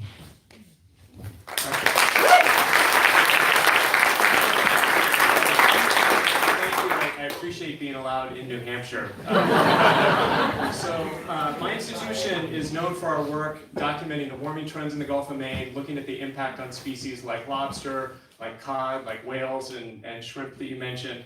And a lot of what we're doing now is trying to help coastal communities and resource managers to shift from thinking and reacting to change, looking backwards, to really trying to look forward, prepare for the changes that we know are coming, and have a more adaptive and resilient future. But one of the lessons that emerges as you look at the data, especially as you look at the climate models, is how challenging adaptation is going to be, and how limited our options are going to be, especially if we're on a high CO2 path. So my question to you is, how will the Yang administration prioritize limited resources for adaptation? So for example, how will you go about deciding which communities get an investment to protect them from coastal flooding, and which communities are we going to have to retreat from? I love your work so much.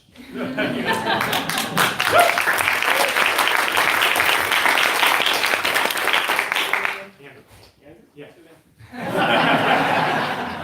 You know what Andrew reminds me of? Andrew reminds me of the smart guy at the beginning of the disaster movie. Andrew comes back with readings from the body of water being like, no, you don't understand. And then the government ignores him, and then the giant squid comes in.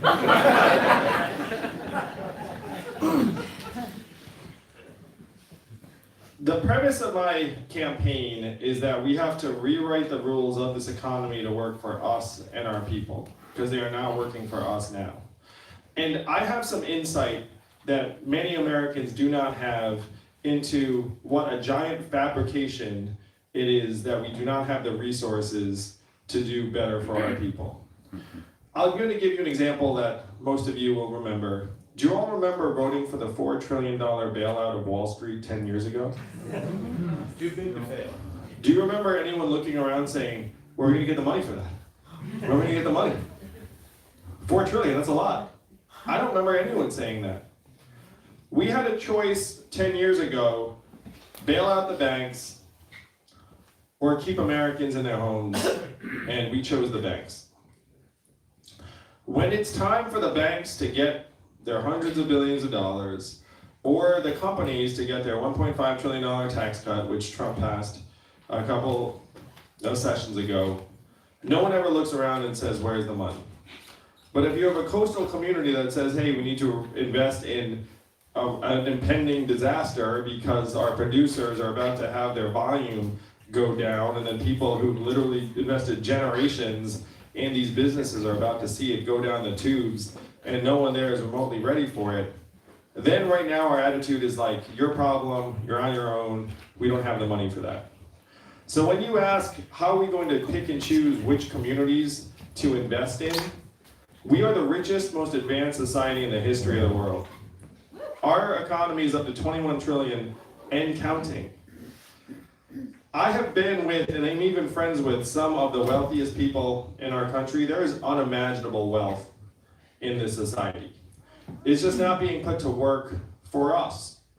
And one example I use from right now that most people also understand, Amazon's a $1 trillion tech company closing 30% of our stores and malls. How much did Amazon pay in taxes last year? Zero. So if you're getting zero from the $1 trillion tech company, then it seems very hard to find the resources to look out for coastal communities in New Hampshire and Maine. But if Amazon's paying its fair share into the economy, and Google and Facebook and Apple and the rest of the gang that are now parking hundreds of billions of dollars in overseas tax havens, trying to extort us, saying like, well, we might bring it back if you give us a tax holiday. Like, if you shut that down, then all of a sudden you realize that we do not need to be choosing between our communities or telling all of our people that we don't have enough. But this is how much power you all have. You have to make it so that we're getting our fair share from the $1 trillion corporations that right now are paying zero into the system. If we do that, then we can say to each of our communities, we have the resources to help you adapt to climate change, and we don't need to pick one of you over the other.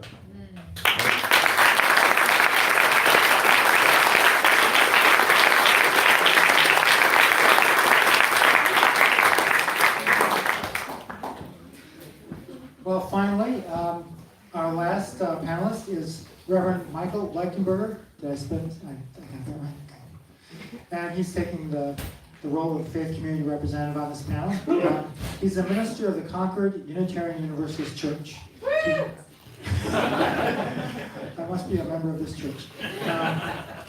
He was born in Bremen, Germany, and in his early years lived in the Black Forest and in the Rhine Valley. He came to the U.S. for college and graduated from Brown University with a double Brown U.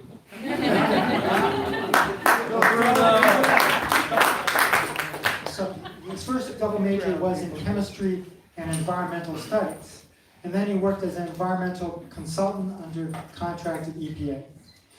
But in 2006, Michael moved to Chicago, where he received his Master's of Divinity from Meadville Lombard Theology School. So that's a change. I like him. I was born in Chicago. In addition to his duties with the Concord UU, Reverend Leichenberger serves as the president of the Northern New England chapter of the Unitarian Universalist Ministers Association, serves as the chair of the Concord Coalition to End Homelessness Board of Directors. He has regular pastoral visits at the New Hampshire Prison for Men. He serves on the ethics committee at the Concord Hospital. He was appointed by the governor to the New Hampshire Suicide Prevention Council, serves as an adjunct professor at Meadville Lombard Theological School, and he moonlights as a choir director. So I hand the microphone to you to ask your question.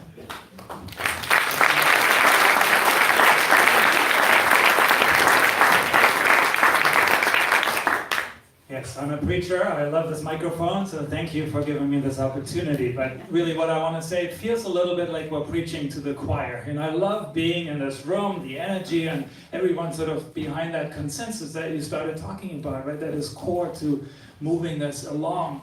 And yet, my question really is, I grew up in Germany, and there, this is not a partisan issue. The climate crisis is not, whether it's a progressive or conservative. Everybody's sort of on board with the climate crisis as the issue. The question is about, how exactly do we figure this out? Yeah. And so my question to you is, as our leader, if you're elected president, What will you do to help us get unstuck in this situation?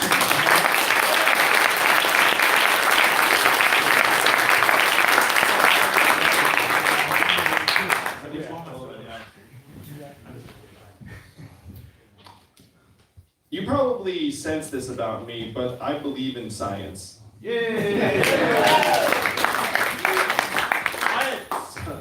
So I'm going to get a little bit nerdy. Maybe not that nerdy. My parents met as graduate students at UC Berkeley. My father got his PhD in physics, and my mom got her master's in math and statistics. So when I was growing up, I thought that everyone's dad had a PhD. I would say, "What's your dad's PhD in?" And then I learned the hard way. Someone was like, "This is what his PhD is," and I was like, "Oh, no." What did I say? So I have a very highly academic family. My father, after he generated 69 US patents for GE and IBM, then became a professor of physics. My brother's a professor, my uncle's a professor, my grandfather was a professor. I've been the educational runt of the family really the entire time. So how do we get more Americans on board with a set of facts that certainly everyone here agrees with? And I touched on one major factor, which again is this financial insecurity that pervades our country. And one of the things that the financial insecurity is making possible is people who ignore the facts in lieu of something that they find to be more convenient and palatable. And the second part of it is the polarization of our media, where I've been running for president for a little while now. I've learned some things. I've gone on Fox News a number of times because I think it's important to talk to Americans of every political persuasion. One thing I did not realize until I was running for president is that Fox News' ratings are significantly higher than MSNBC's or CNN's. CNN, which you'd see as like the relatively neutral arbiter, their ratings are not as high as MSNBC's or Fox's. MSNBC and Fox have found that you can make more money by having more polarizing content. And they turn it up to 11, they find that drives more viewership, which drives more ad revenue. And again, this is about profits over people, because now you have a profit-driven media industrial complex that says, you know what, let's try and let people know that maybe climate change isn't that big a deal. And they tend to be backed by the fossil fuel companies that love to spread misinformation because they don't want the American people all to come together and say, we have to get rid of your subsidies, we have to move in this direction. So as president, number one, again, is to lift the mindset of scarcity and get the economic boot off of people's throats so that they can think more clearly. Number two is to go to the media companies and say, look, I know your advertising revenue gets driven by certain forms of content, but we need to develop a national consensus around certain facts and figures. And the facts around climate change are chief among them. Now, my preferred means of making this happen is to sit down with someone as their leader and say, hey, look, you're a Fox News anchor. Let's try and figure out why you're communicating this way about climate change, and let's see if we can change it.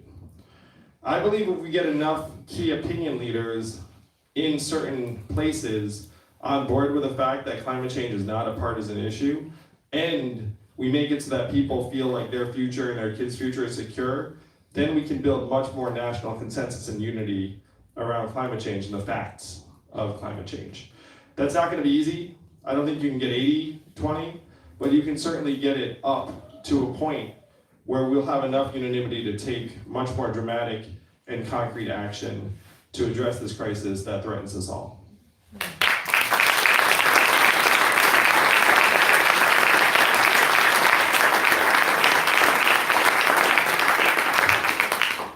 Well, that concludes our panelist section of this event. We're next going to have audience questions, but first I have to say a few things. If you have a question, oh boy, I was going to say people come to the center aisle, but that's going to be difficult. Instead, I think maybe we'll take more advantage of the fact that we're going to have somebody who's going to be holding the microphone and taking it to you. And I've already forgotten your name. Sorry. John, stand up. Give her a hand.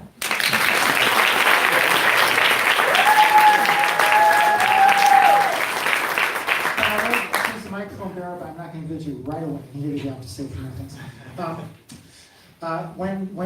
Before you ask a question, please give your name and where you're from. And as I think I indicated before, please be respectful and no gotcha questions or long speeches. We're not here to score points, but to understand Mr. Yang's views on how to respond to the climate crisis. Be short and to the point so others can have their chance. We only have 12 or 15 minutes left here, even though we're running over.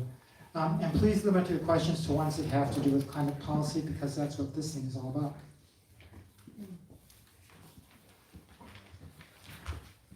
Do I have another page? I'm not sure I do. I don't think I do, and I'm going to hand this right over to John.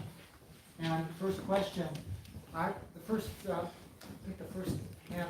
So I was a little back there. Can you reach? I don't need the microphone. I have a nice strong voice. Yes. I'm Jim Farrell. I'm on the UNH faculty. I live in Lee, New Hampshire. Nuclear power, where does it fit in your plan for climate change? I guess I need the mic, because my voice is strong. I think if we're in a crisis, which we are, then we need to consider every possible solution, and nuclear power belongs among those solutions.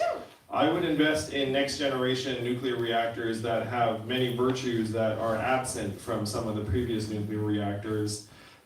And that, I believe, would help us transition as a bridge towards a more carbon-free, carbon-neutral future.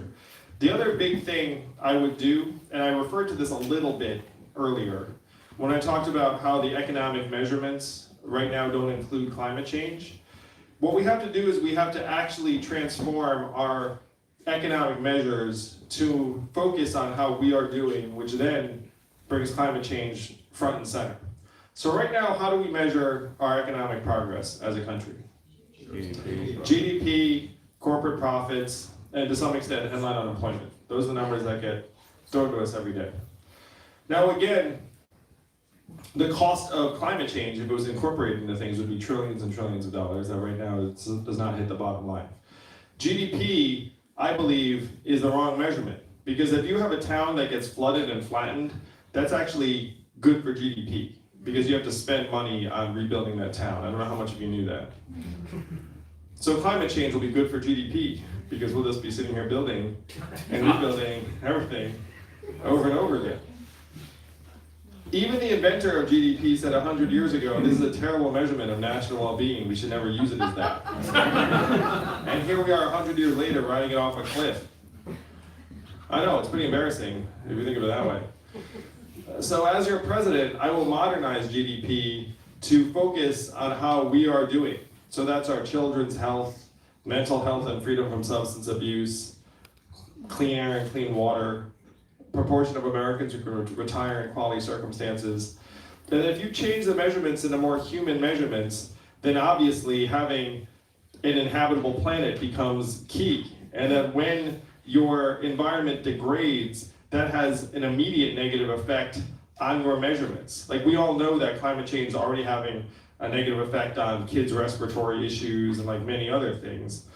If you have the wrong measurements, you can't see the problems and you certainly can't invest in solving them. This to me is one of the most profound changes we can make as a country. Imagine if every year, instead of saying corporate profits are at record highs, you actually saw things like kids' health are at record highs, mental health and freedom from substance abuse are at record highs.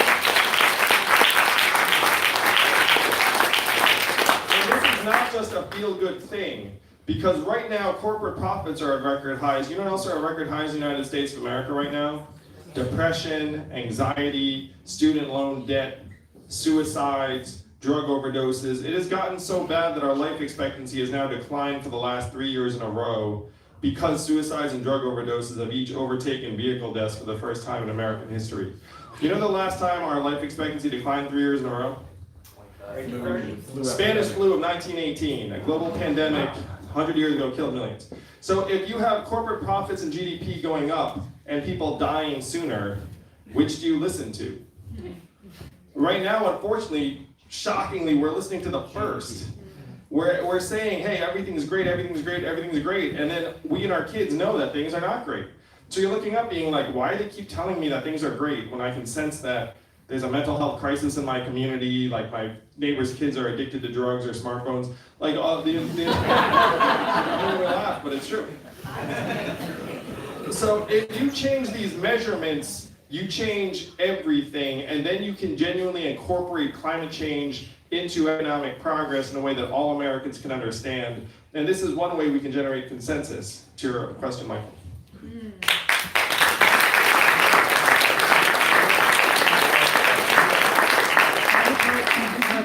Back and forth here, so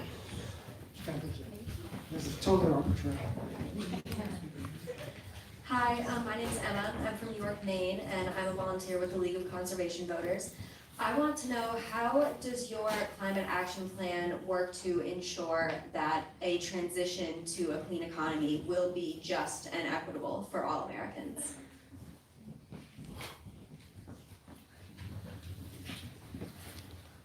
Thank you.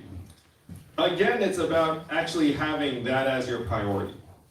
So right now, if you don't have measures in place for inequities, then making them better or worse does not actually hit you. But if you say, look, everyone's quality of life is my core measurement, then if I do something that pushes some people into distress and helps others, then that actually shows up in your measurements. We all know, again, that the least among us are going to be impacted the most by climate change. And so we should have that as one of our top priorities and say, look, who are the people at the bottom end of the resources in our society, and then how can we make sure that they are not left behind, and have that as your measurement of success. I'm a data guy, I'm a numbers guy, you can kind of tell. And if you don't have a measurement goal, then you're almost never going to hit it. I've run organizations that have had goals, and goals are like magic. If you have a goal, then everyone starts pushing in that direction. And so if you have equity as a goal, then I believe you can achieve it in a way that you can't if you don't actually put that front and center.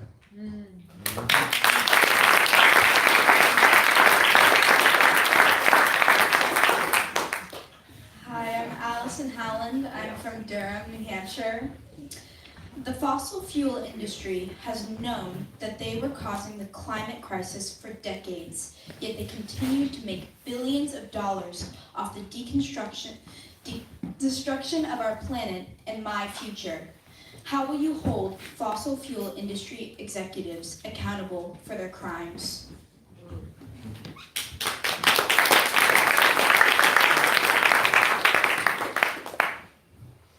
Unfortunately, what you're describing, Allison, happens across industries. And so I referred in passing to the overdose epidemic that America is experiencing, and New Hampshire is one of the epicenters of that nationwide.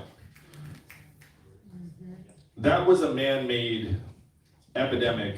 It was a disease of hyper-capitalism run amok, where Purdue Pharma dispensed hundreds of thousands of OxyContin prescriptions to Americans and said it was non-addictive, and then it was super addictive, and now we're still wrestling with this plague that has killed tens, hundreds of thousands of Americans. Same is true of the bankers that crashed the economy, causing the financial crisis. We bailed them out. No one actually suffered. They went around saying, who could have known? I, for one, looked at that and said, well, you could have known because it was your job to know, and you were getting paid hundreds of millions of dollars to know. So if you didn't know, maybe you should give that money back. Just a thought. So when you look at the fossil fuel company executives, unfortunately, they're like just components of a parade of executives that have put money over us. One of the proposals I have, the most dramatic proposal, is that if the government has to bail out your company or fine your company more than $100 million, then your leader has to go to jail. Yeah.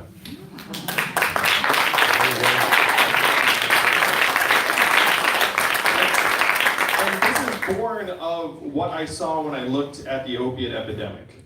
So Purdue Pharma was a company that profited from OxyContin. They got fined $635 million by our government. It sounds like a lot. Until you realize they made $30 billion, they paid a 2% fine on behavior that killed tens of thousands of Americans. So if you look at that, if you look at the fossil fuel executives, they're going to profit to the tune of tens of millions of dollars individually because that's the way they're compensated. And then if you go to them and say, hey, you contributed to wrecking our planet, they'll be like, well, I'm rich and I will be able to afford, like to live in the one safe, non-disastrous place on the planet or whatnot. So if you're going to dissuade that kind of behavior, you need to hit them where it hurts. And the only way I identified was for them to take personal responsibility for a set of behaviors that hurts us at a societal level to the point that they get fined hundreds of millions of dollars. There's no other way to do it, in my opinion.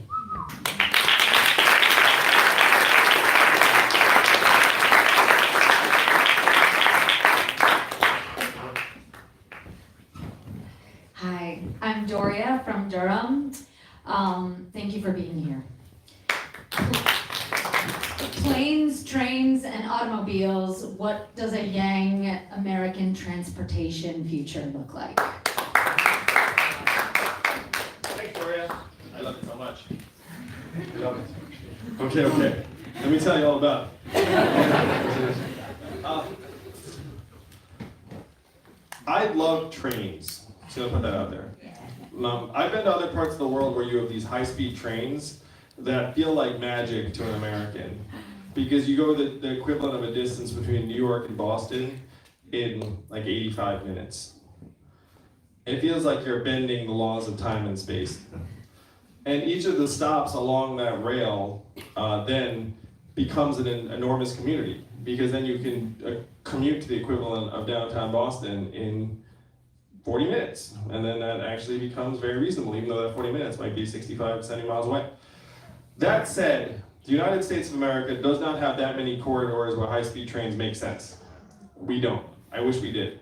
We're also very, very bad at building these things, even if we have a corridor that does make sense, because there are many, many hurdles, some of which we like. So, if you're looking at a transportation system of the future, you put trains in where you can, but the best path forward is electric cars. And I have very, very real concerns about autonomous cars over time, in part because it's going to displace one of the most common jobs in our country, driving cars and trucks for a living. That said, our current car ownership model actually is very, very inefficient and contributes to climate change at very high levels. What percentage of the time are you actually using the car that you own? He says 2, 10, that's generally right. Like, I think the studies are something like 6%. Like most of our cars are idle most of the time. So if you can imagine a fleet of emission-free, electric, autonomous cars that are just going around and you just like tap your thing and say, I want to go here, then it just stops and then you hop in and then you can just, now you don't need to drive and just chill out, like talk to your friends or entertain yourself in this pod. And it also would enable you to commute significant distance because you could lie flat while you're commuting in your own personal electric pod. So that hour commute, actually, you don't need to be that awake for it. You can just like go to sleep and then roll out. And so that is what the transportation system of the future can look like. And happily, a lot of that would reduce fossil fuel emissions significantly because you don't have to own a car. You just essentially are using an emission-free vehicle whenever you need it to go from place to place.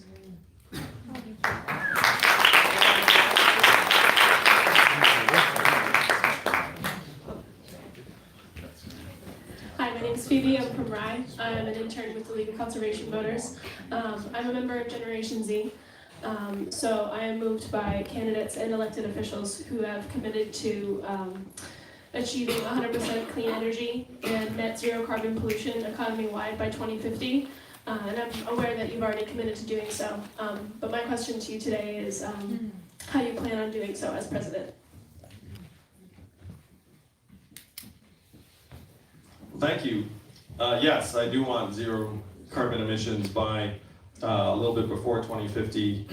And there are a number of things we have to do to try and get there. Number one is put a price on pollution to try and get your emissions down very quickly.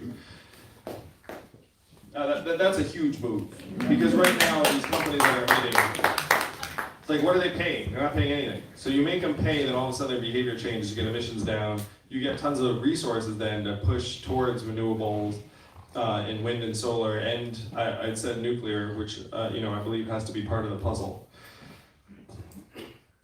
You have to move towards electric cars. If you look at the sources of emissions, cars are very high on the list. This is going to be somewhat controversial, but if you have an emissions measurement and tax, then some of our food production that produces tons of carbon actually gets incrementally more expensive, and then people naturally gravitate towards lower emission food sources and alternatives. So this is like the giant shift that we have to undertake. One thing that may be surprising to you all, but in terms of our habitations, if you live near a place with mass transit or whatnot, like you generally emit less. Like there are things around the way our settlements are arranged that can influence our emissions. I love this structure so much. I was reading a book called Project Drawdown, which you probably know about. And it was talking about architectural designs and methods of the future that can get our structures down in terms of their carbon impact very, very quickly. They even had things like wood skyscrapers as a design of the future. And I saw that, and I thought that was so awesome. Because if you look at it, it looks like a freaking giant elven treehouse, but it's made out of like, I mean, like who would not want to go into that building? Like I would show up outside that building and be like I don't even care what you do inside there. I'm gonna get a job at one of these companies. So these are things that we can invest in if we incorporate the cost of pollution into our operations. Because right now, if you're an architect, are you going to recommend the wooden skyscraper? It's like probably not. It seems kind of out there. But if there's like an economic incentive being like, hey, this is a zero emissions building, and even the material itself is zero impact in a particular way, and you make that cost effective, then you can actually start pushing things in the right direction. It won't happen overnight, but we have, in this plan, we have a bit less than 30 years to get it done. And we can get it done if we move very, very dramatically, particularly by pricing carbon emissions from day one.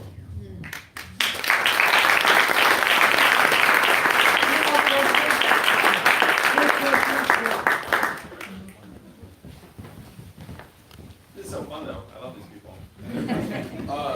How do you contend with, like, I know I saw an article, Florida just banned the ability to ban plastic bags, so it's like, states are taking, you might be taking 3 steps forward and various state governments are taking 2 steps back, and I mean, how do you contend with people trying to do that kind of stuff? It's just like, almost they're giving a big FU to everything you're trying to do,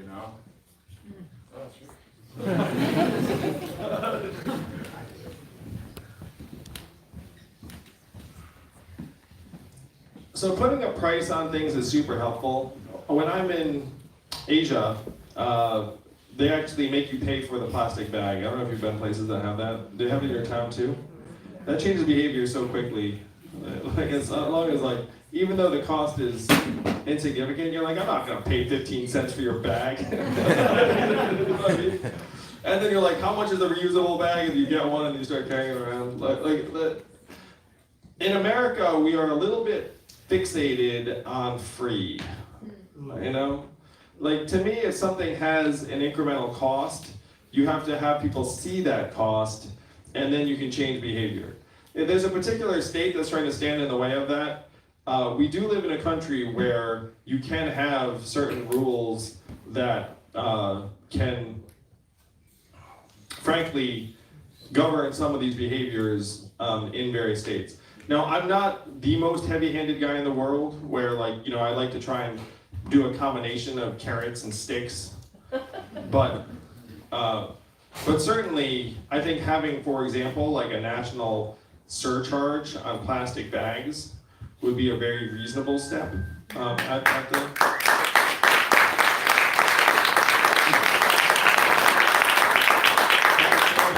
That's the kind of thing that a state legislature doesn't have control of. We should also be putting a tax on things like very wasteful packaging. You know, when you get those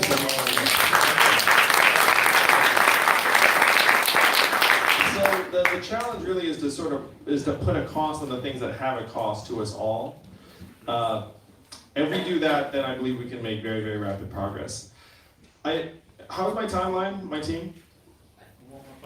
All right, thank you. Here you go.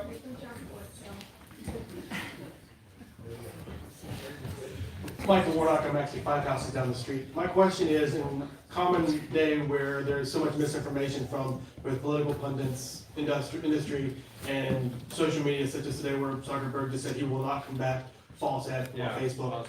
What is your take on that, and how would you combat that? You know, this goes back to Michael's question about how do you generate consensus. One of the biggest problems we have right now is that people don't trust really anything anymore.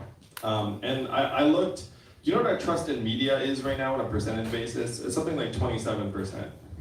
Very, very low. We have to turn that around. You know what news that people trust more? Local news. But unfortunately, we've gotten rid of over 2,000 local newspapers in this country because their classified ads disappeared to the internet, and there's been no replacement. One of the most trusted sources of information in American life is libraries. People just love libraries and librarians. Anything they say, they're like, that must be right.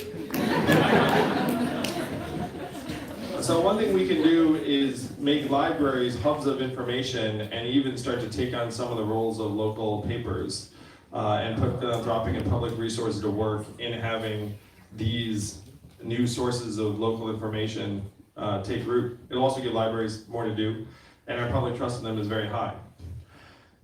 I think Facebook is completely in the wrong by not having to verify the truth of political ads on their site.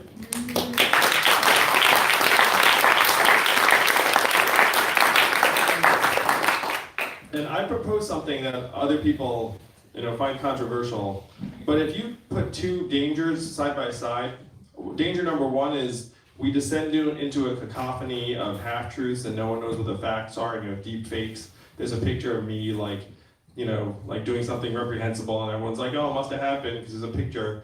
Like that's danger number one. And then danger number two is our government somehow running roughshod on all messaging so that it censors freedom of speech. Right now, I am more concerned about this danger. And other countries have done something where they have an ombudsman or bipartisan journalist commission where they say, hey, you're broadcasting on public bandwidth, you are getting subsidized, and this was untrue, and we all find it to be untrue, so you should have a retraction. You should do things and actually take responsibility for that. Other countries have adopted that, and I believe we should too, because there needs to be some kind of consensus around facts and truth in this country to help maintain our integrity.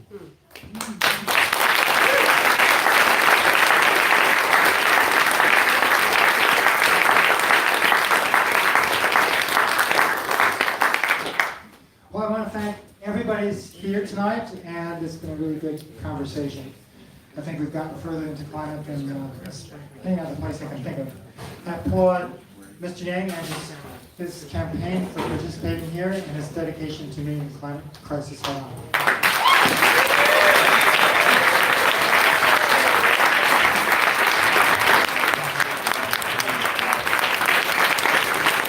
just want to say how grateful I am to the people here in New Hampshire.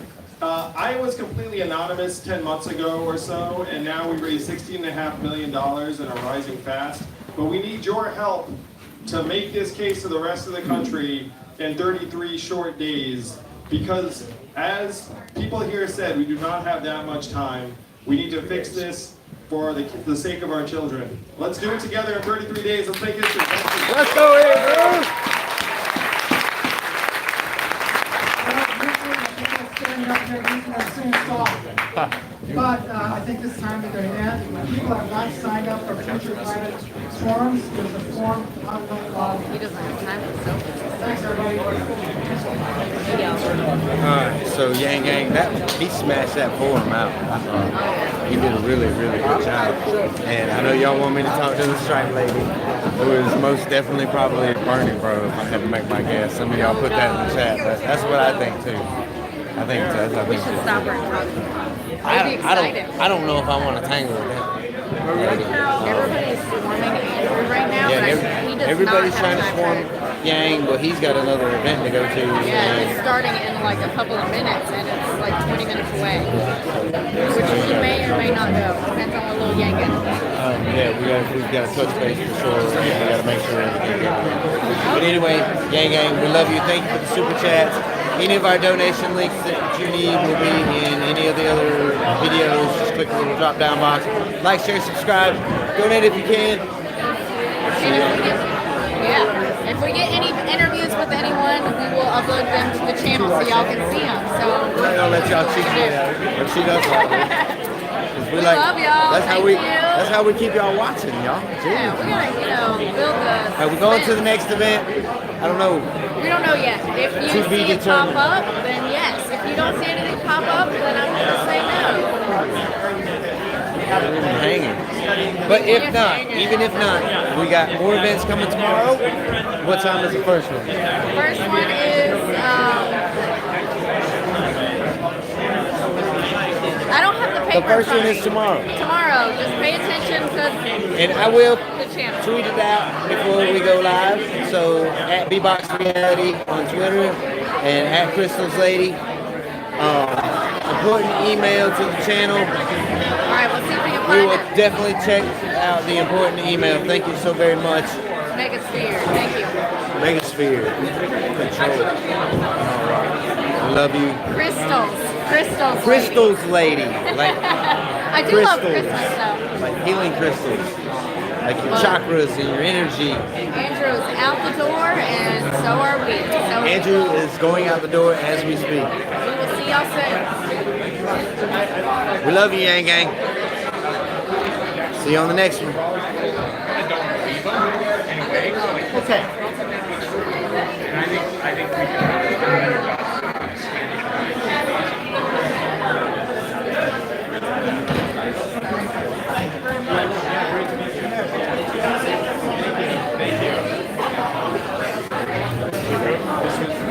You need me to hold it? So you look